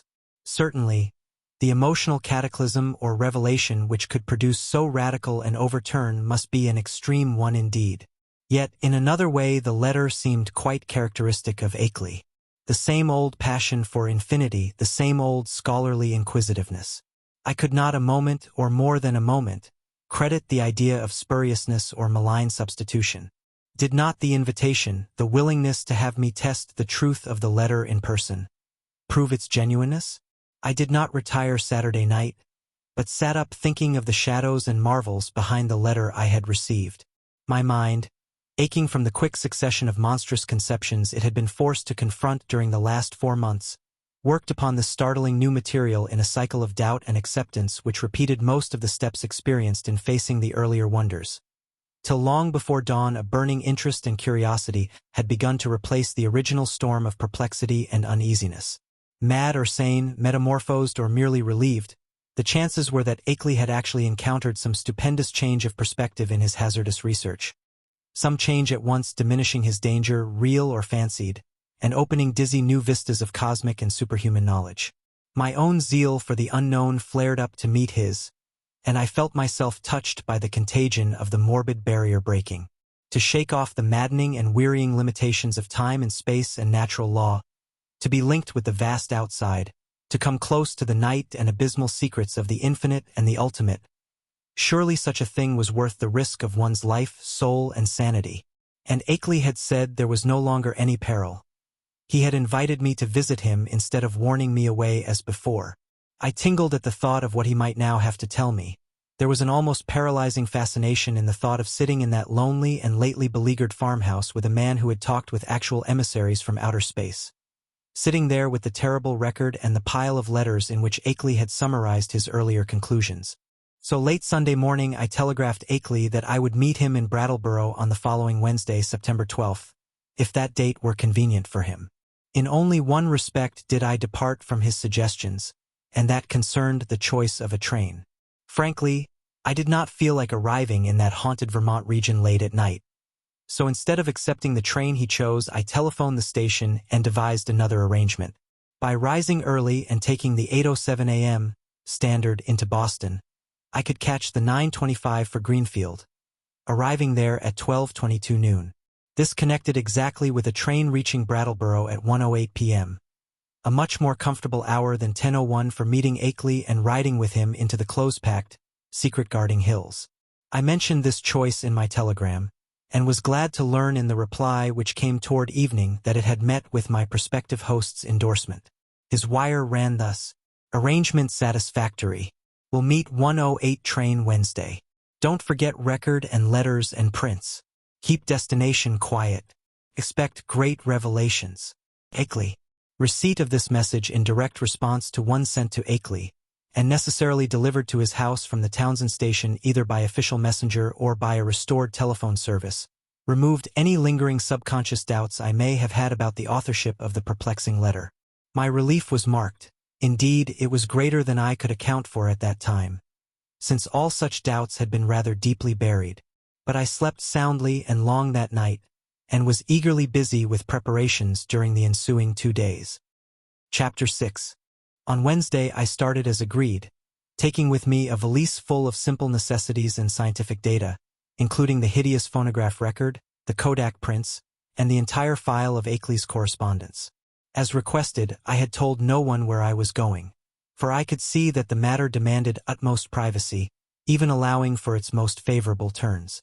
The thought of actual mental contact with alien, outside entities was stupefying enough to my trained and somewhat prepared mind. And this being so, what might one think of its effect on the vast masses of uninformed laymen? I do not know whether dread or adventurous expectancy was uppermost in me as I changed trains in Boston and began the long westward run out of familiar regions into those I knew less thoroughly. Waltham, Concord Air, Fitchburg, Gardner, Athol. My train reached Greenfield 7 minutes late, but the northbound connecting express had been held. Transferring in haste, I felt a curious breathlessness as the cars rumbled on through the early afternoon sunlight into territories I had always read of but had never before visited. I knew I was entering an altogether older-fashioned and more primitive New England than the mechanized, urbanized coastal and southern areas where all my life had been spent. An unspoiled, ancestral New England without the foreigners and factory smoke, billboards and concrete roads, of the sections which modernity has touched. There would be odd survivals of that continuous native life whose deep roots make it the one authentic outgrowth of the landscape, the continuous native life which keeps alive strange ancient memories, and fertilizes the soil for shadowy, marvelous, and seldom mentioned beliefs. Now and then I saw the blue Connecticut River gleaming in the sun, and after leaving Northfield we crossed it. Ahead loomed green and cryptical hills, and when the conductor came around I learned that I was at last in Vermont. He told me to set my watch back an hour, since the northern hill country will have no dealings with newfangled daylight time schemes. As I did so, it seemed to me that I was likewise turning the calendar back a century. The train kept close to the river, and across in New Hampshire I could see the approaching slope of steep Wantastikit, about which singular old legends cluster. Then streets appeared on my left, and a green island shewed in the stream on my right. People rose and filed to the door, and I followed them. The car stopped, and I alighted beneath the long train shed of the Brattleboro station. Looking over the line of waiting motors, I hesitated a moment to see which one might turn out to be the Akeley Ford, but my identity was divined before I could take the initiative. And yet it was clearly not Akeley himself who advanced to meet me with an outstretched hand and a mellowly phrased query as to whether I was indeed Mr. Albert N. Wilmarth of Arkham. This man bore no resemblance to the bearded, grizzled Akeley of the snapshot, but was a younger and more urban person, fashionably dressed, and wearing only a small, dark mustache. His cultivated voice held an odd and almost disturbing hint of vague familiarity, though I could not definitely place it in my memory. As I surveyed him, I heard him explaining that he was a friend of my prospective hosts, who had come down from Townsend in his stead. Akeley, he declared, had suffered a sudden attack of some asthmatic trouble, and did not feel equal to making a trip in the outdoor air. It was not serious, however, and there was to be no change in plans regarding my visit. I could not make out just how much this Mr. Noyes, as he announced himself, knew of Akeley's researches and discoveries, though it seemed to me that his casual manner stamped him as a comparative outsider. Remembering what a hermit Akeley had been, I was a trifle surprised at the ready availability of such a friend, but did not let my puzzlement deter me from entering the motor to which he gestured me. It was not the small ancient car I had expected from Akeley's descriptions, but a large and immaculate specimen of recent pattern, apparently Noyes's own, and bearing Massachusetts license plates with the amusing sacred codfish device of that year. My guide, I concluded, must be a summer transient in the Townsend region. Noyes climbed into the car beside me and started it at once. I was glad that he did not overflow with conversation, for some peculiar atmospheric tensity made me feel disinclined to talk. The town seemed very attractive in the afternoon sunlight as we swept up an incline and turned to the right into the main street. It drowsed like the older New England cities which one remembers from boyhood, and something in the collocation of roofs and steeples and chimneys and brick walls formed contours touching deep viol strings of ancestral emotion. I could tell that I was at the gateway of a region half bewitched through the piling up of unbroken time accumulations.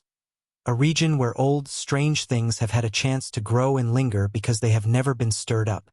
As we passed out of Brattleboro, my sense of constraint and foreboding increased, for a vague quality in the hill-crowded countryside with its towering, threatening, close-pressing green and granite slopes hinted at obscure secrets and immemorial survivals which might or might not be hostile to mankind. For a time our course followed a broad, shallow river which flowed down from unknown hills in the north, and I shivered when my companion told me it was the West River. It was in this stream, I recalled from newspaper items, that one of the morbid crab-like beings had been seen floating after the floods. Gradually the country around us grew wilder and more deserted.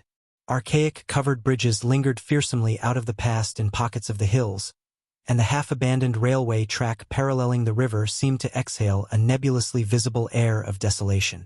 There were awesome sweeps of vivid valley where great cliffs rose, New England's virgin granite shewing gray and austere through the verdure that scaled the crests. There were gorges where untamed streams leaped, bearing down toward the river the unimagined secrets of 1,000 pathless peaks. Branching away now and then were narrow, half-concealed roads that bored their way through solid, luxuriant masses of forest among whose primal trees whole armies of elemental spirits might well lurk. As I saw these I thought of how Akeley had been molested by unseen agencies on his drives along this very route, and did not wonder that such things could be. The quaint, sightly village of Newfane, reached in less than an hour, was our last link with that world which man can definitely call his own by virtue of conquest and complete occupancy.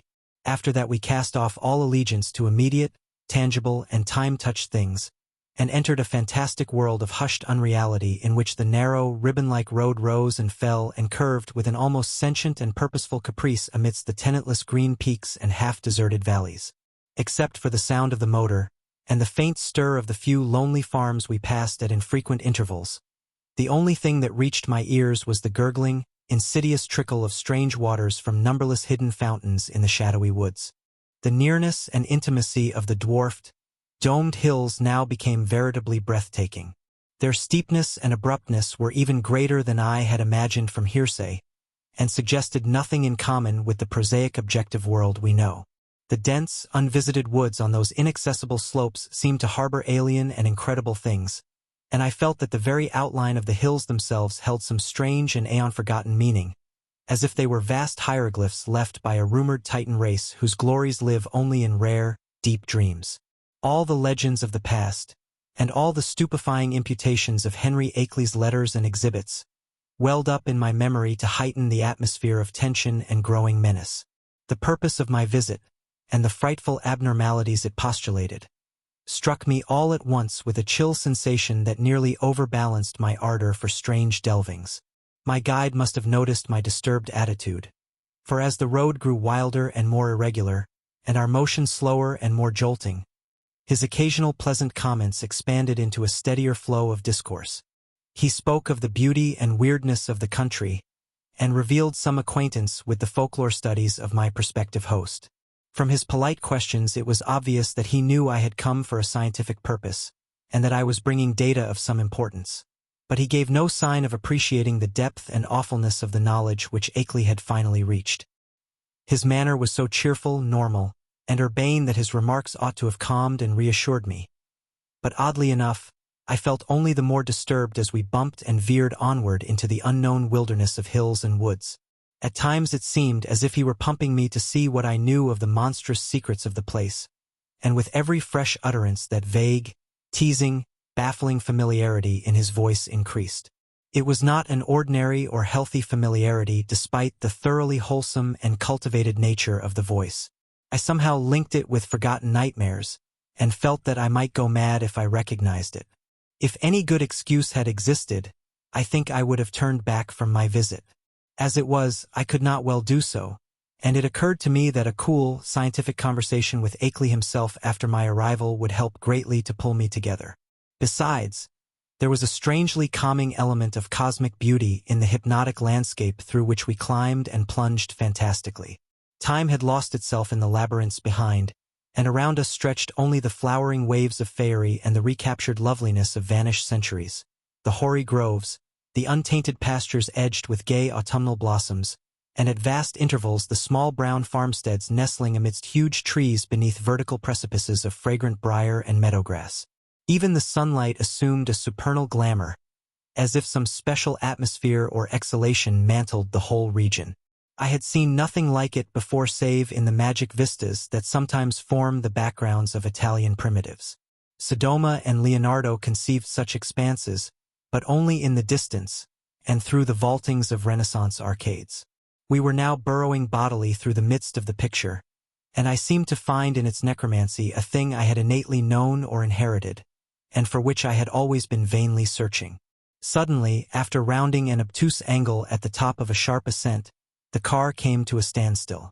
On my left, across a well-kept lawn which stretched to the road and flaunted a border of whitewashed stones, rose a white 2.5-story house of unusual size and elegance for the region, with a congeries of contiguous or arcade-linked barns, sheds, and windmill behind and to the right.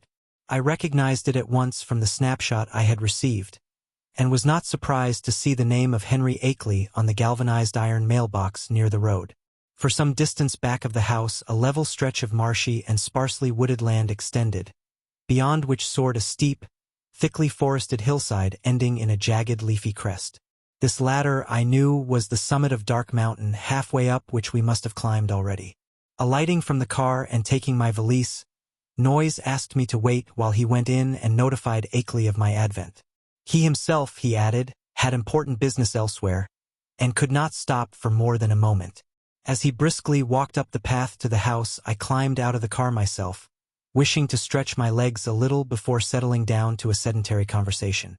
My feeling of nervousness and tension had risen to a maximum again now that I was on the actual scene of the morbid beleaguering described so hauntingly in Akeley's letters, and I honestly dreaded the coming discussions which were to link me with such alien and forbidden worlds.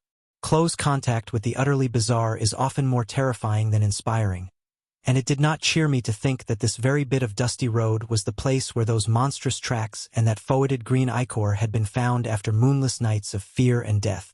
Idly I noticed that none of Akeley's dogs seemed to be about. Had he sold them all as soon as the outer ones made peace with him? Try as I might, I could not have the same confidence in the depth and sincerity of that peace which appeared in Akeley's final and queerly different letter. After all, he was a man of much simplicity and with little worldly experience. Was there not, perhaps, some deep and sinister undercurrent beneath the surface of the new alliance? Led by my thoughts, my eyes turned downward to the powdery road surface which had held such hideous testimonies. The last few days had been dry, and tracks of all sorts cluttered the rutted, irregular highway despite the unfrequented nature of the district. With a vague curiosity I began to trace the outline of some of the heterogeneous impressions, trying meanwhile to curb the flights of macabre fancy which the place and its memories suggested. There was something menacing and uncomfortable in the funereal stillness, in the muffled, subtle trickle of distant brooks, and in the crowding green peaks and black wooded precipices that choked the narrow horizon. And then an image shot into my consciousness which made those vague menaces and flights of fancy seem mild and insignificant indeed. I have said that I was scanning the miscellaneous prints in the road with a kind of idle curiosity, but all at once that curiosity was shockingly snuffed out by a sudden and paralyzing gust of active terror. For though the dust tracks were in general confused and overlapping, and unlikely to arrest any casual gaze, my restless vision had caught certain details near the spot where the path to the house joined the highway, and had recognized beyond doubt or hope the frightful significance of those details. It was not for nothing, alas, that I had pored for hours over the Kodak views of the outer one's clawprints which Akeley had sent. Too well did I know the marks of those loathsome nippers, and that hint of ambiguous direction which stamped the horrors as no creatures of this planet. No chance had been left me for merciful mistake. Here, indeed, in objective form before my own eyes, and surely made not many hours ago, were at least 3 marks which stood out blasphemously among the surprising plethora of blurred footprints leading to and from the Akeley farmhouse. They were the hellish tracks of the living fungi from Yuggoth. I pulled myself together in time to stifle a scream. After all, what more was there than I might have expected, assuming that I had really believed Akeley's letters? He had spoken of making peace with the things. Why, then, was it strange that some of them had visited his house? But the terror was stronger than the reassurance. Could any man be expected to look unmoved for the first time upon the claw marks of animate beings from outer depths of space? Just then I saw noise emerge from the door and approach with a brisk step. I must, I reflected, keep command of myself, for the chances were this genial friend knew nothing of Akeley's profoundest and most stupendous probings into the forbidden. Akeley, Noise hastened to inform me, was glad and ready to see me, although his sudden attack of asthma would prevent him from being a very competent host for a day or two. These spells hit him hard when they came, and were always accompanied by a debilitating fever and general weakness. He never was good for much while they lasted, had to talk in a whisper, and was very clumsy and feeble in getting about. His feet and ankles swelled, too, so that he had to bandage them like a gouty old beef-eater. Today he was in rather bad shape, so that I would have to attend very largely to my own needs, but he was none the less eager for conversation. I would find him in the study at the left of the front hall, the room where the blinds were shut. He had to keep the sunlight out when he was ill, for his eyes were very sensitive. As Noise bade me adieu and rode off northward in his car, I began to walk slowly toward the house. The door had been left ajar for me, but before approaching and entering I cast a searching glance around the whole place, trying to decide what had struck me as so intangibly queer about it.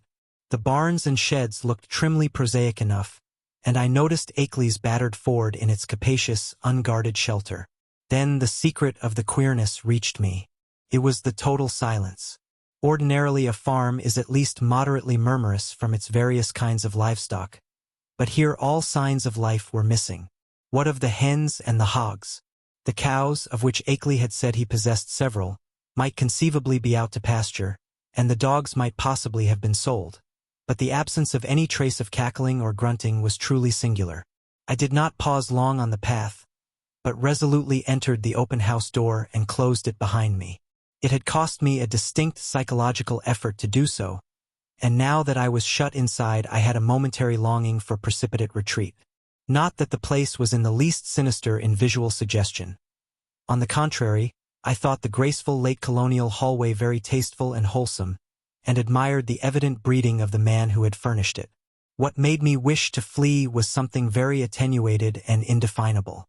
Perhaps it was a certain odd odor which I thought I noticed, though I well knew how common musty odors are in even the best of ancient farmhouses. Chapter 7.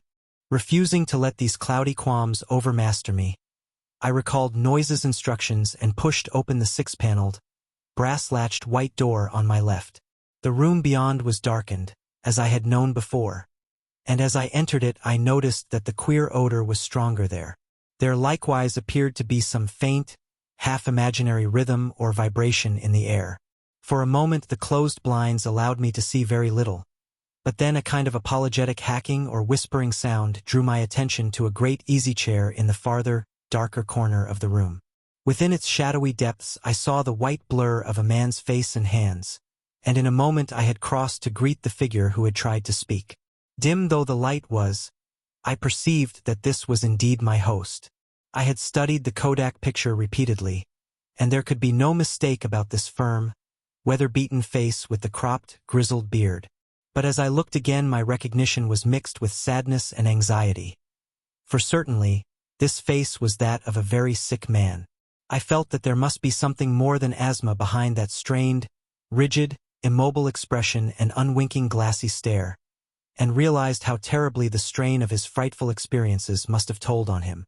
Was it not enough to break any human being, even a younger man than this intrepid delver into the forbidden? The strange and sudden relief, I feared, had come too late to save him from something like a general breakdown. There was a touch of the pitiful in the limp, lifeless way his lean hands rested in his lap. He had on a loose dressing gown, and was swathed around the head and high around the neck with a vivid yellow scarf or hood. And then I saw that he was trying to talk in the same hacking whisper with which he had greeted me.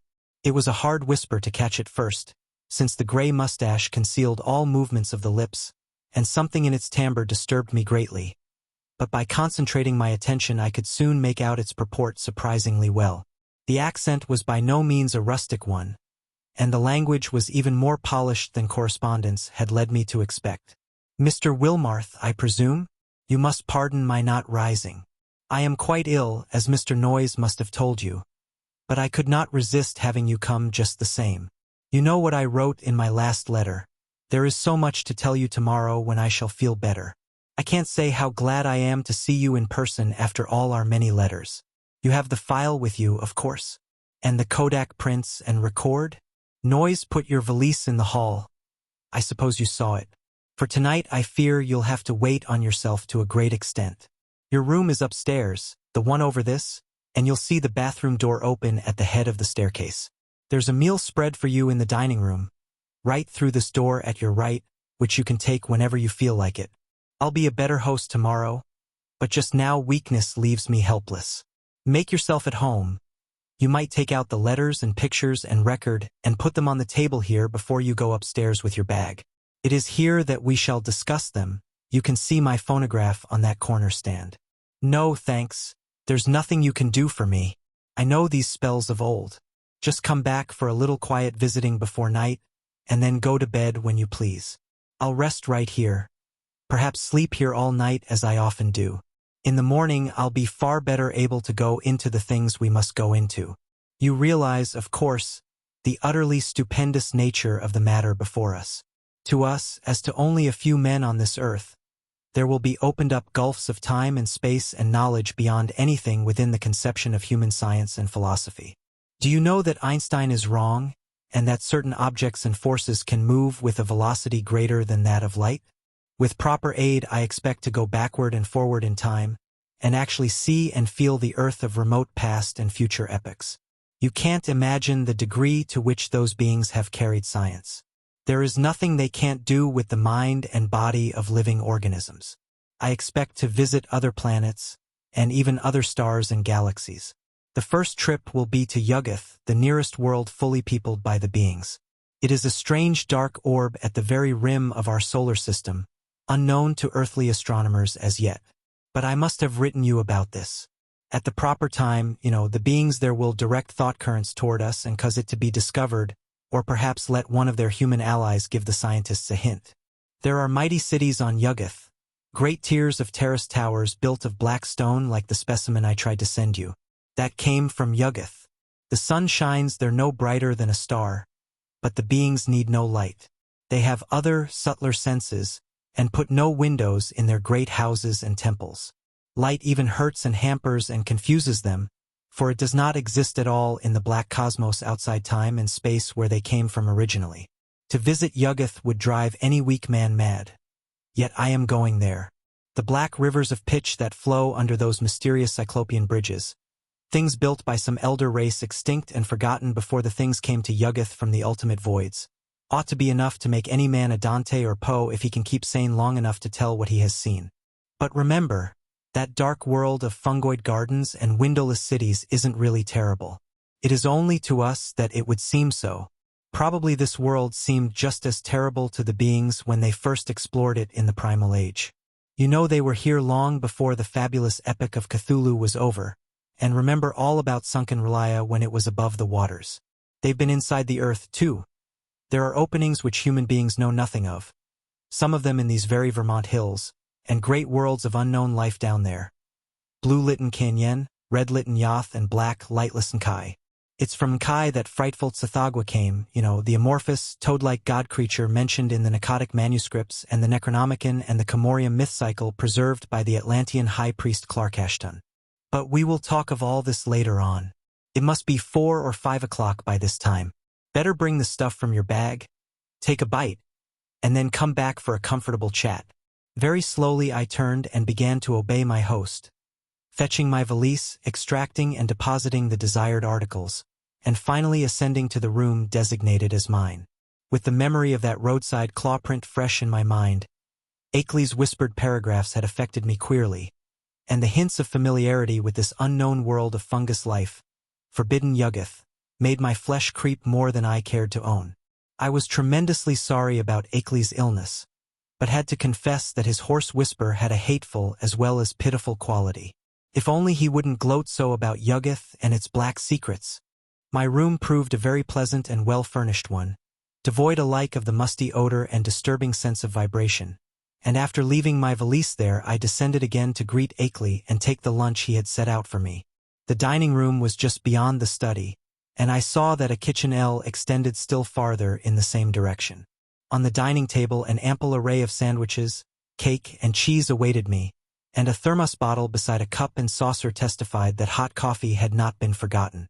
After a well-relished meal I poured myself a liberal cup of coffee, but found that the culinary standard had suffered a lapse in this one detail. My first spoonful revealed a faintly unpleasant acrid taste, so that I did not take more. Throughout the lunch I thought of Akeley sitting silently in the great chair in the darkened next room. Once I went in to beg him to share the repast, but he whispered that he could eat nothing as yet. Later on, just before he slept, he would take some malted milk, all he ought to have that day. After lunch I insisted on clearing the dishes away and washing them in the kitchen sink, incidentally emptying the coffee which I had not been able to appreciate. Then returning to the darkened study I drew up a chair near my host's corner and prepared for such conversation as he might feel inclined to conduct. The letters, pictures, and record were still on the large center table, but for the nonce we did not have to draw upon them. Before long I forgot even the bizarre odor and curious suggestions of vibration. I have said that there were things in some of Akeley's letters, especially the second and most voluminous one, which I would not dare to quote or even form into words on paper. This hesitancy applies with still greater force to the things I heard whispered that evening in the darkened room among the lonely haunted hills. Of the extent of the cosmic horrors unfolded by that raucous voice I cannot even hint. He had known hideous things before, But what he had learned since making his pact with the outside things was almost too much for sanity to bear. Even now I absolutely refused to believe what he implied about the constitution of ultimate infinity, the juxtaposition of dimensions, and the frightful position of our known cosmos of space and time in the unending chain of linked cosmos atoms which makes up the immediate supercosmos of curves, angles, and material and semi-material electronic organization. Never was a sane man more dangerously close to the arcana of basic entity. Never was an organic brain nearer to utter annihilation in the chaos that transcends form and force and symmetry. I learned whence Cthulhu first came, and why half the great temporary stars of history had flared forth. I guessed, from hints which made even my informant pause timidly, the secret behind the Magellanic clouds and globular nebulae, and the black truth veiled by the immemorial allegory of Tao. The nature of the doles was plainly revealed, and I was told the essence, though not the source, of the hounds of Tindalos. The legend of Yig, father of serpents, remained figurative no longer, and I started with loathing when told of the monstrous nuclear chaos beyond angled space which the Necronomicon had mercifully cloaked under the name of Azathoth. It was shocking to have the foulest nightmares of secret myth cleared up in concrete terms whose stark, morbid hatefulness exceeded the boldest hints of ancient and medieval mystics. Ineluctably, I was led to believe that the first whisperers of these accursed tales must have had discourse with Akeley's outer ones, and perhaps have visited outer cosmic realms as Akeley now proposed visiting them. I was told of the Black Stone and what it implied, and was glad that it had not reached me. My guesses about those hieroglyphics had been all too correct, and yet Akeley now seemed reconciled to the whole fiendish system he had stumbled upon. Reconciled and eager to probe farther into the monstrous abyss. I wondered what beings he had talked with since his last letter to me, and whether many of them had been as human as that first emissary he had mentioned. The tension in my head grew insufferable, and I built up all sorts of wild theories about the queer, persistent odor and those insidious hints of vibration in the darkened room. Night was falling now, and as I recalled what Akeley had written me about those earlier nights, I shuddered to think there would be no moon. Nor did I like the way the farmhouse nestled in the lee of that colossal forested slope leading up to Dark Mountain's unvisited crest. With Akeley's permission, I lighted a small oil lamp, turned it low, and set it on a distant bookcase beside the ghostly bust of Milton.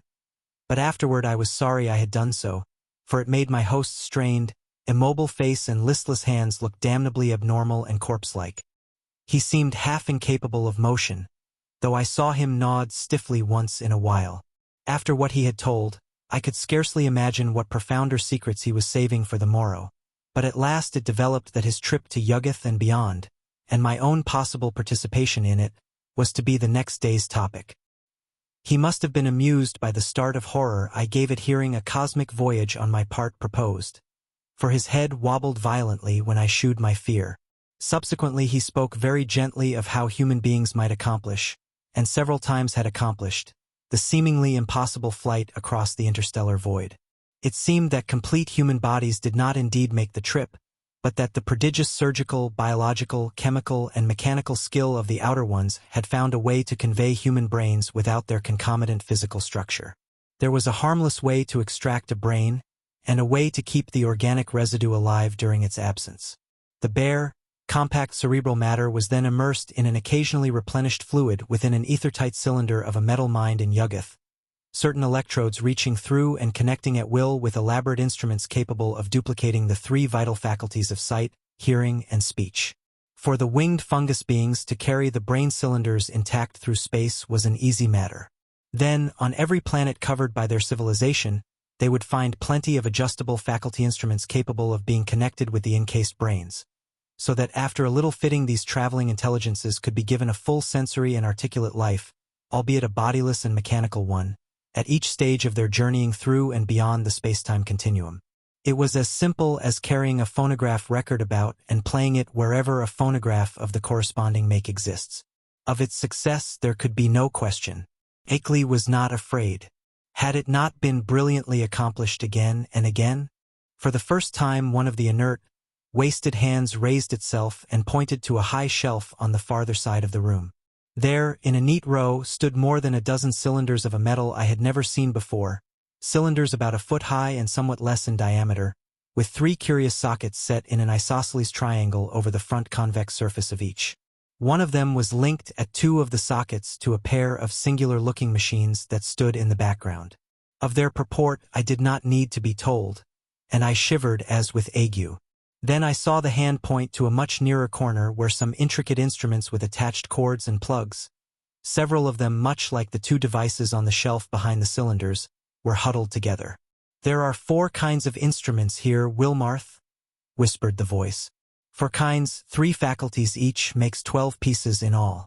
You see, there are 4 different sorts of beings presented in those cylinders up there. 3 humans, 6 fungoid beings who can't navigate space corporeally, 2 beings from Neptune, God, if you could see the body this type has on its own planet, and the rest entities from the central caverns of an especially interesting dark star beyond the galaxy. In the principal outpost inside Round Hill you'll now and then find more cylinders and machines, cylinders of extracosmic brains with different senses from any we know, allies and explorers from the uttermost outside, and special machines for giving them impressions and expression in the several ways suited at once to them and to the comprehensions of different types of listeners. Round Hill, like most of the being's main outposts all through the various universes, is a very cosmopolitan place.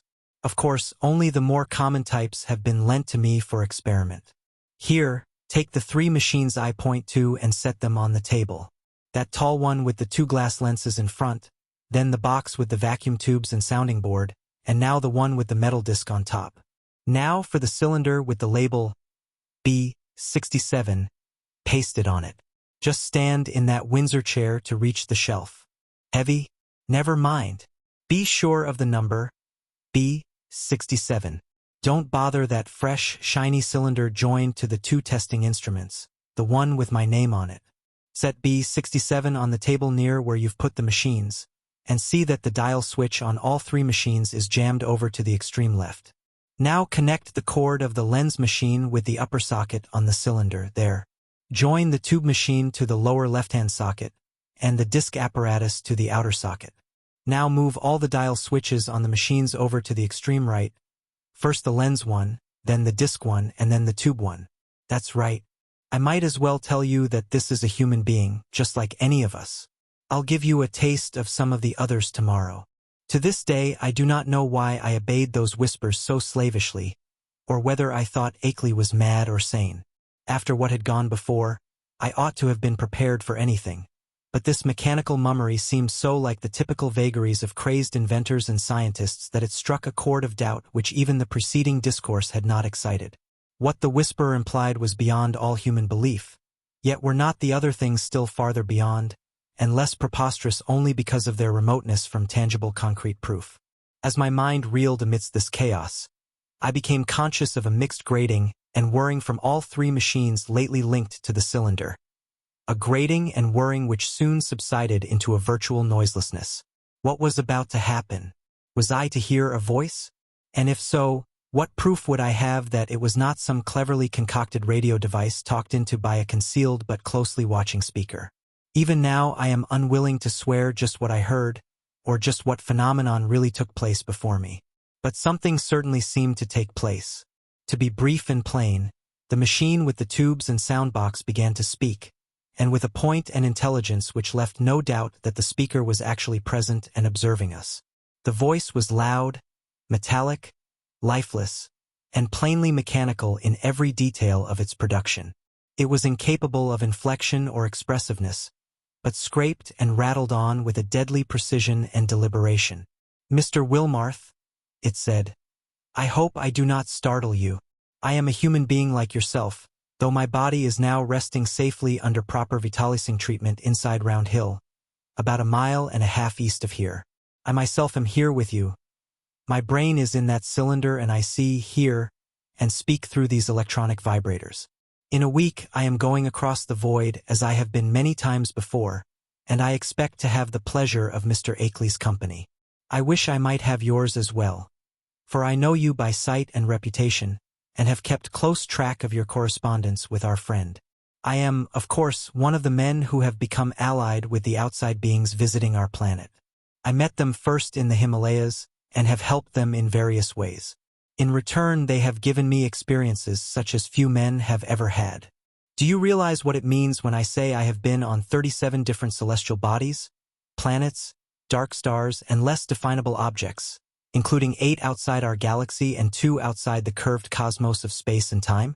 All this has not harmed me in the least. My brain has been removed from my body by fissions so adroit that it would be crude to call the operation surgery. The visiting beings have methods which make these extractions easy and almost normal, and one's body never ages when the brain is out of it. The brain, I may add, is virtually immortal with its mechanical faculties and a limited nourishment supplied by occasional changes of the preserving fluid. Altogether, I hope most heartily that you will decide to come with Mr. Akeley and me. The visitors are eager to know men of knowledge like yourself, and to shew them the great abysses that most of us have had to dream about in fanciful ignorance. It may seem strange at first to meet them, but I know you will be above minding that. I think Mr. Noyes will go along, too, the man who doubtless brought you up here in his car. He has been one of us for years. I suppose you recognized his voice as one of those on the record Mr. Akeley sent you. At my violent start, the speaker paused a moment before concluding.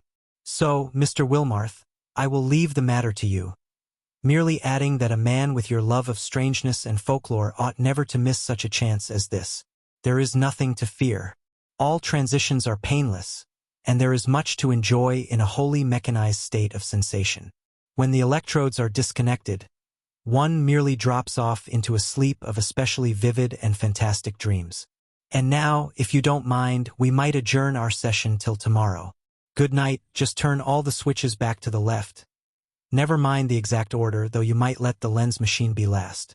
Good night, Mr. Akeley. Treat our guest well. Ready now with those switches. That was all. I obeyed mechanically and shut off all 3 switches, though dazed with doubt of everything that had occurred. My head was still reeling as I heard Akeley's whispering voice telling me that I might leave all the apparatus on the table just as it was. He did not essay any comment on what had happened, and indeed no comment could have conveyed much to my burdened faculties. I heard him telling me I could take the lamp to use in my room, and deduced that he wished to rest alone in the dark. It was surely time he rested, for his discourse of the afternoon and evening had been such as to exhaust even a vigorous man. Still dazed, I bade my host good night and went upstairs with the lamp, although I had an excellent pocket flashlight with me. I was glad to be out of that downstairs study with the queer odor and vague suggestions of vibration, yet could not of course escape a hideous sense of dread and peril and cosmic abnormality as I thought of the place I was in and the forces I was meeting. The wild, lonely region, the black, mysteriously forested slope towering so close behind the house, the footprints in the road, the sick, motionless whisperer in the dark, the hellish cylinders and machines, and above all the invitations to strange surgery and stranger voyagings. These things, all so new and in such sudden succession, rushed in on me with a cumulative force which sapped my will and almost undermined my physical strength. To discover that my guide Noyes was the human celebrant in that monstrous bygone Sabbat ritual on the phonograph record was a particular shock, though I had previously sensed a dim, repellent familiarity in his voice. Another special shock came from my own attitude toward my host whenever I paused to analyze it. For much as I had instinctively liked Akeley as revealed in his correspondence, I now found that he filled me with a distinct repulsion. His illness ought to have excited my pity, but instead, it gave me a kind of shudder. He was so rigid and inert and corpse-like, and that incessant whispering was so hateful and unhuman. It occurred to me that this whispering was different from anything else of the kind I had ever heard. That, despite the curious motionlessness of the speaker's mustache-screened lips, it had a latent strength and carrying power remarkable for the wheezings of an asthmatic. I had been able to understand the speaker when wholly across the room, and once or twice it had seemed to me that the faint but penetrant sounds represented not so much weakness as deliberate repression, for what reason I could not guess. From the first I had felt a disturbing quality in their timbre. Now, when I tried to weigh the matter, I thought I could trace this impression to a kind of subconscious familiarity like that which had made Noyes's voice so hazily ominous. But when or where I had encountered the thing it hinted at was more than I could tell. One thing was certain, I would not spend another night here. My scientific zeal had vanished amidst fear and loathing, and I felt nothing now but a wish to escape from this net of morbidity and unnatural revelation. I knew enough now. It must indeed be true that cosmic linkages do exist, but such things are surely not meant for normal human beings to meddle with. Blasphemous influences seemed to surround me and press chokingly upon my senses. Sleep, I decided, would be out of the question. So I merely extinguished the lamp and threw myself on the bed fully dressed. No doubt it was absurd, but I kept ready for some unknown emergency. Gripping in my right hand the revolver I had brought along, and holding the pocket flashlight in my left. Not a sound came from below, and I could imagine how my host was sitting there with cadaverous stiffness in the dark. Somewhere I heard a clock ticking, and was vaguely grateful for the normality of the sound. It reminded me, though, of another thing about the region which disturbed me, the total absence of animal life. There were certainly no farm beasts about, and now I realized that even the accustomed night noises of wild living things were absent. Except for the sinister trickle of distant unseen waters, that stillness was anomalous, interplanetary, and I wondered what star-spawned, intangible blight could be hanging over the region. I recalled from old legends that dogs and other beasts had always hated the outer ones, and thought of what those tracks in the road might mean. Chapter 8. Do not ask me how long my unexpected lapse into slumber lasted, or how much of what ensued was sheer dream. If I tell you that I awaked at a certain time, and heard and saw certain things, you will merely answer that I did not wake then, and that everything was a dream until the moment when I rushed out of the house, stumbled to the shed where I had seen the old Ford, and seized that ancient vehicle for a mad, aimless race over the haunted hills which at last landed me, after hours of jolting and winding through forest-threatened labyrinths, in a village which turned out to be Townsend. You will also, of course, discount everything else in my report, and declare that all the pictures, record sounds, cylinder and machine sounds, and kindred evidences were bits of pure deception practiced on me by the missing Henry Akeley. You will even hint that he conspired with other eccentrics to carry out a silly and elaborate hoax, that he had the express shipment removed at Keene, and that he had Noyes make that terrifying wax record.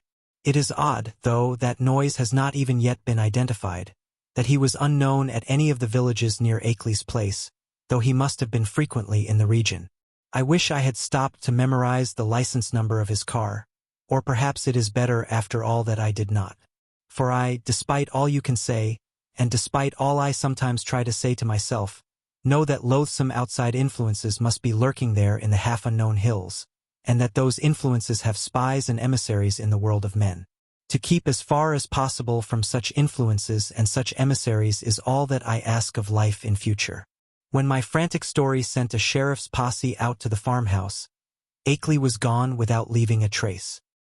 His loose dressing gown, yellow scarf, and foot bandages lay on the study floor near his corner easy-chair, and it could not be decided whether any of his other apparel had vanished with him.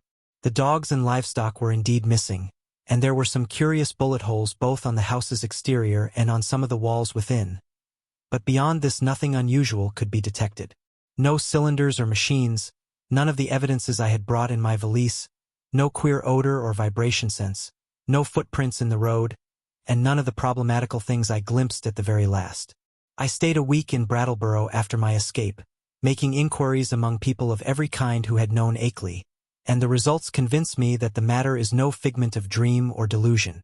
Akeley's queer purchases of dogs and ammunition and chemicals, and the cutting of his telephone wires are matters of record, while all who knew him, including his son in California, concede that his occasional remarks on strange studies had a certain consistency.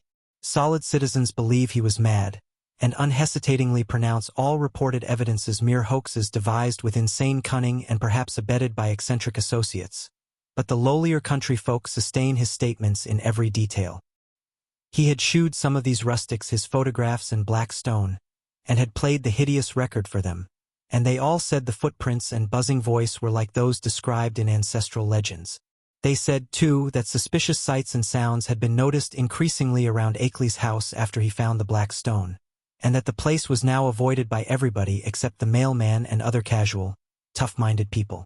Dark Mountain and Round Hill were both notoriously haunted spots, and I could find no one who had ever closely explored either. Occasional disappearances of natives throughout the district's history were well attested, and these now included the semi-vagabond Walter Brown, whom Akeley's letters had mentioned.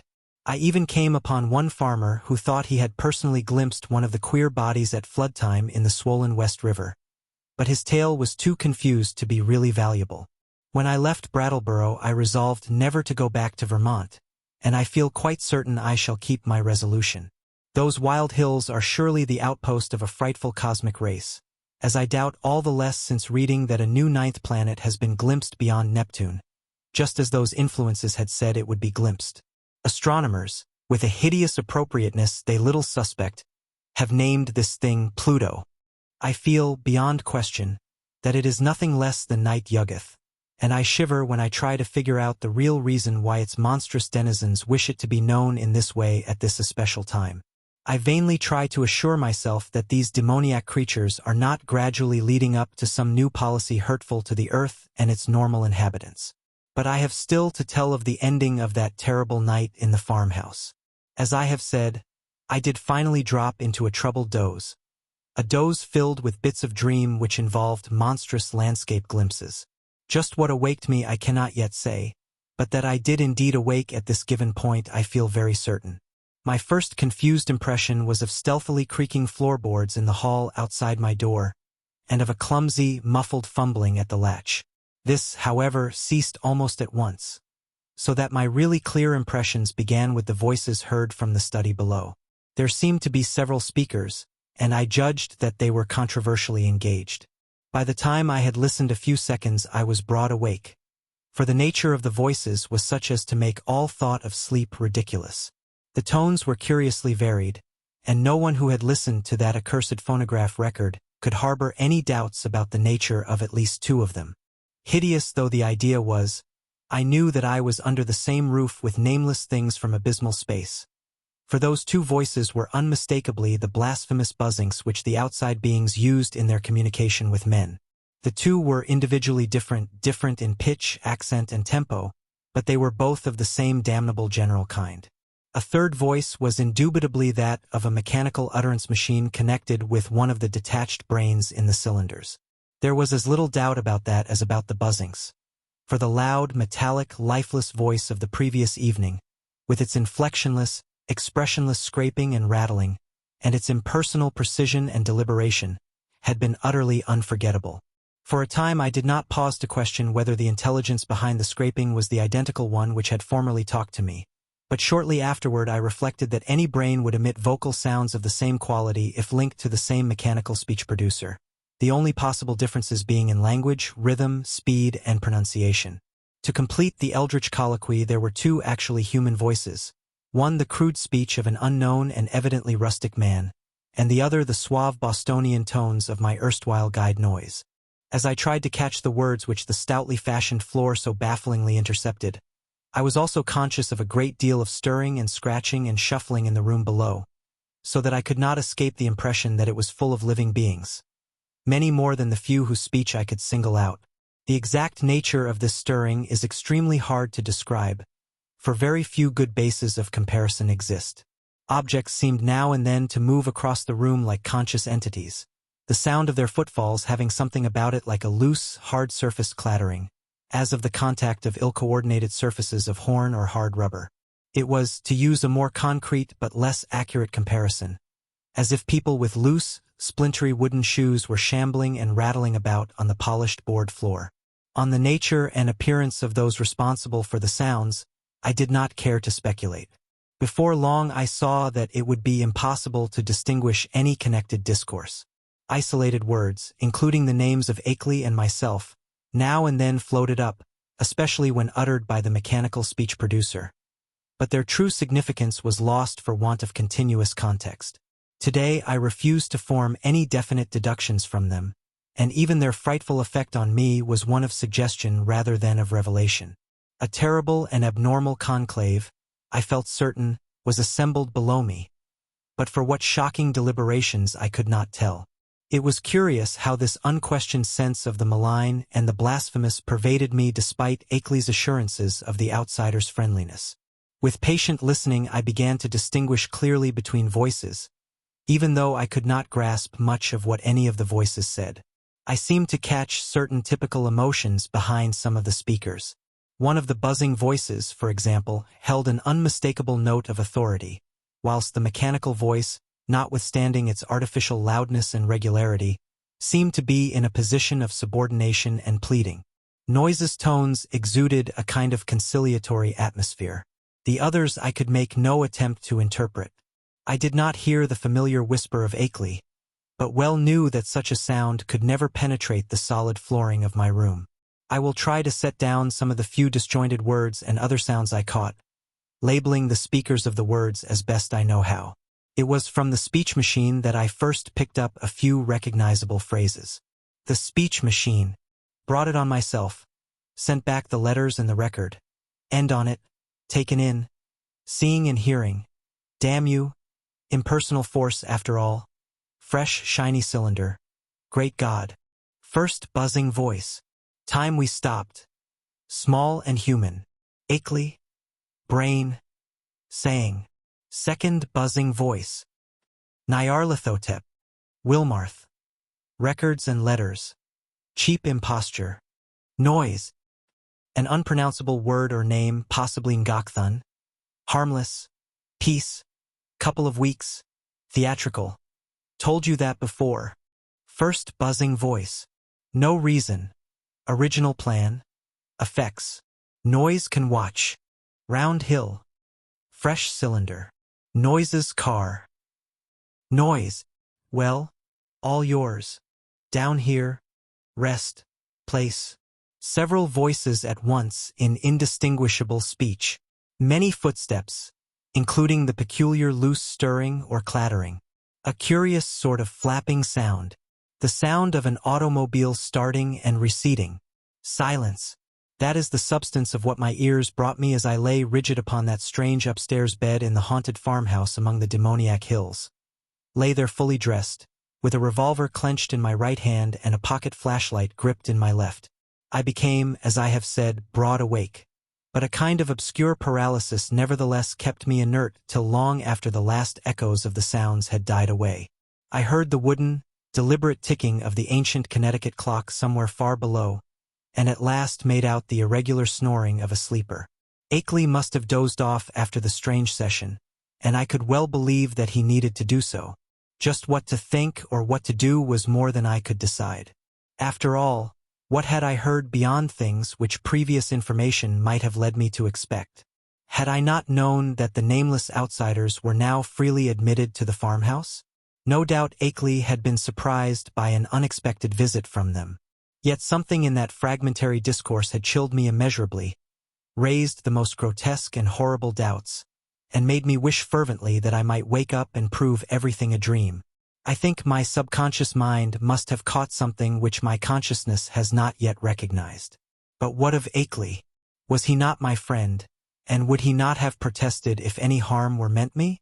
The peaceful snoring below seemed to cast ridicule on all my suddenly intensified fears.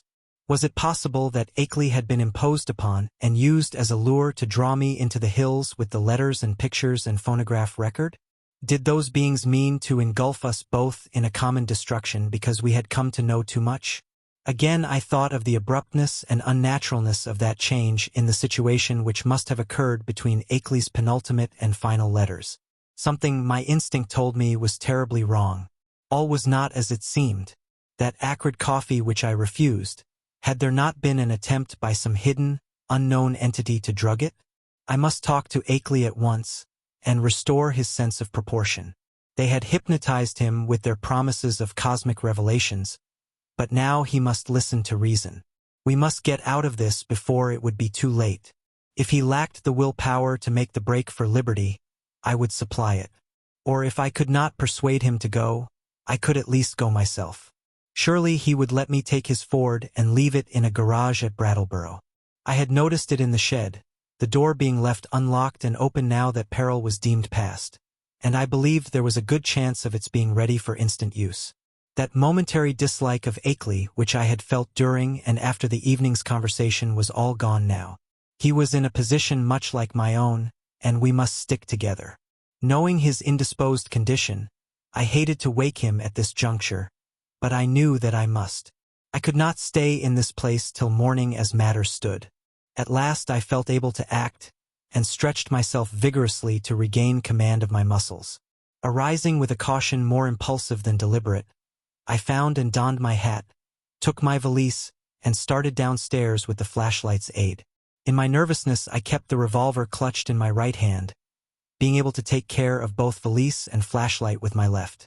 Why I exerted these precautions I do not really know, since I was even then on my way to awaken the only other occupant of the house. As I half tiptoed down the creaking stairs to the lower hall, I could hear the sleeper more plainly, and noticed that he must be in the room on my left, the living room I had not entered. On my right was the gaping blackness of the study in which I had heard the voices. Pushing open the unlatched door of the living room, I traced a path with the flashlight toward the source of the snoring, and finally turned the beams on the sleeper's face. But in the next second I hastily turned them away and commenced a cat-like retreat to the hall, my caution this time springing from reason as well as from instinct. For the sleeper on the couch was not Akeley at all, but my quondam guide Noise. Just what the real situation was, I could not guess. But common sense told me that the safest thing was to find out as much as possible before arousing anybody. Regaining the hall, I silently closed and latched the living room door after me, thereby lessening the chances of awaking Noise. I now cautiously entered the dark study, where I expected to find Akeley, whether asleep or awake, in the great corner chair which was evidently his favorite resting place. As I advanced, the beams of my flashlight caught the great center table, revealing one of the hellish cylinders with sight and hearing machines attached, and with a speech machine standing close by, ready to be connected at any moment. This, I reflected, must be the encased brain I had heard talking during the frightful conference, and for a second I had a perverse impulse to attach the speech machine and see what it would say. It must, I thought, be conscious of my presence even now, since the sight and hearing attachments could not fail to disclose the rays of my flashlight and the faint creaking of the floor beneath my feet. But in the end I did not dare meddle with the thing. I idly saw that it was the fresh, shiny cylinder with Akeley's name on it, which I had noticed on the shelf earlier in the evening and which my host had told me not to bother. Looking back at that moment, I can only regret my timidity and wish that I had boldly caused the apparatus to speak. God knows what mysteries and horrible doubts and questions of identity it might have cleared up, but then it may be merciful that I let it alone. From the table I turned my flashlight to the corner where I thought Akeley was, but found to my perplexity that the great easy chair was empty of any human occupant asleep or awake. From the seat to the floor there trailed voluminously the familiar old dressing gown, and near it on the floor lay the yellow scarf and the huge foot bandages I had thought so odd. As I hesitated, striving to conjecture where Akeley might be, and why he had so suddenly discarded his necessary sick-room garments, I observed that the queer odor and sense of vibration were no longer in the room. What had been their cause? Curiously, it occurred to me that I had noticed them only in Akeley's vicinity. They had been strongest where he sat, and wholly absent except in the room with him or just outside the doors of that room. I paused, letting the flashlight wander about the dark study and racking my brain for explanations of the turn affairs had taken. Would to heaven I had quietly left the place before allowing that light to rest again on the vacant chair. As it turned out, I did not leave quietly, but with a muffled shriek which must have disturbed, though it did not quite awake, the sleeping sentinel across the hall.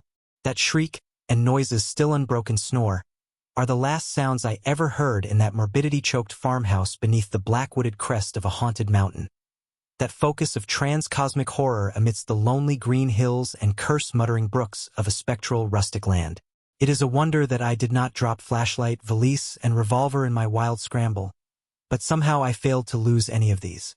I actually managed to get out of that room and that house without making any further noise, to drag myself and my belongings safely into the old Ford in the shed, and to set that archaic vehicle in motion toward some unknown point of safety in the black, moonless night. The ride that followed was a piece of delirium out of Poe or Rimbaud or the drawings of Doré, but finally I reached Townsend. That is all. If my sanity is still unshaken, I am lucky.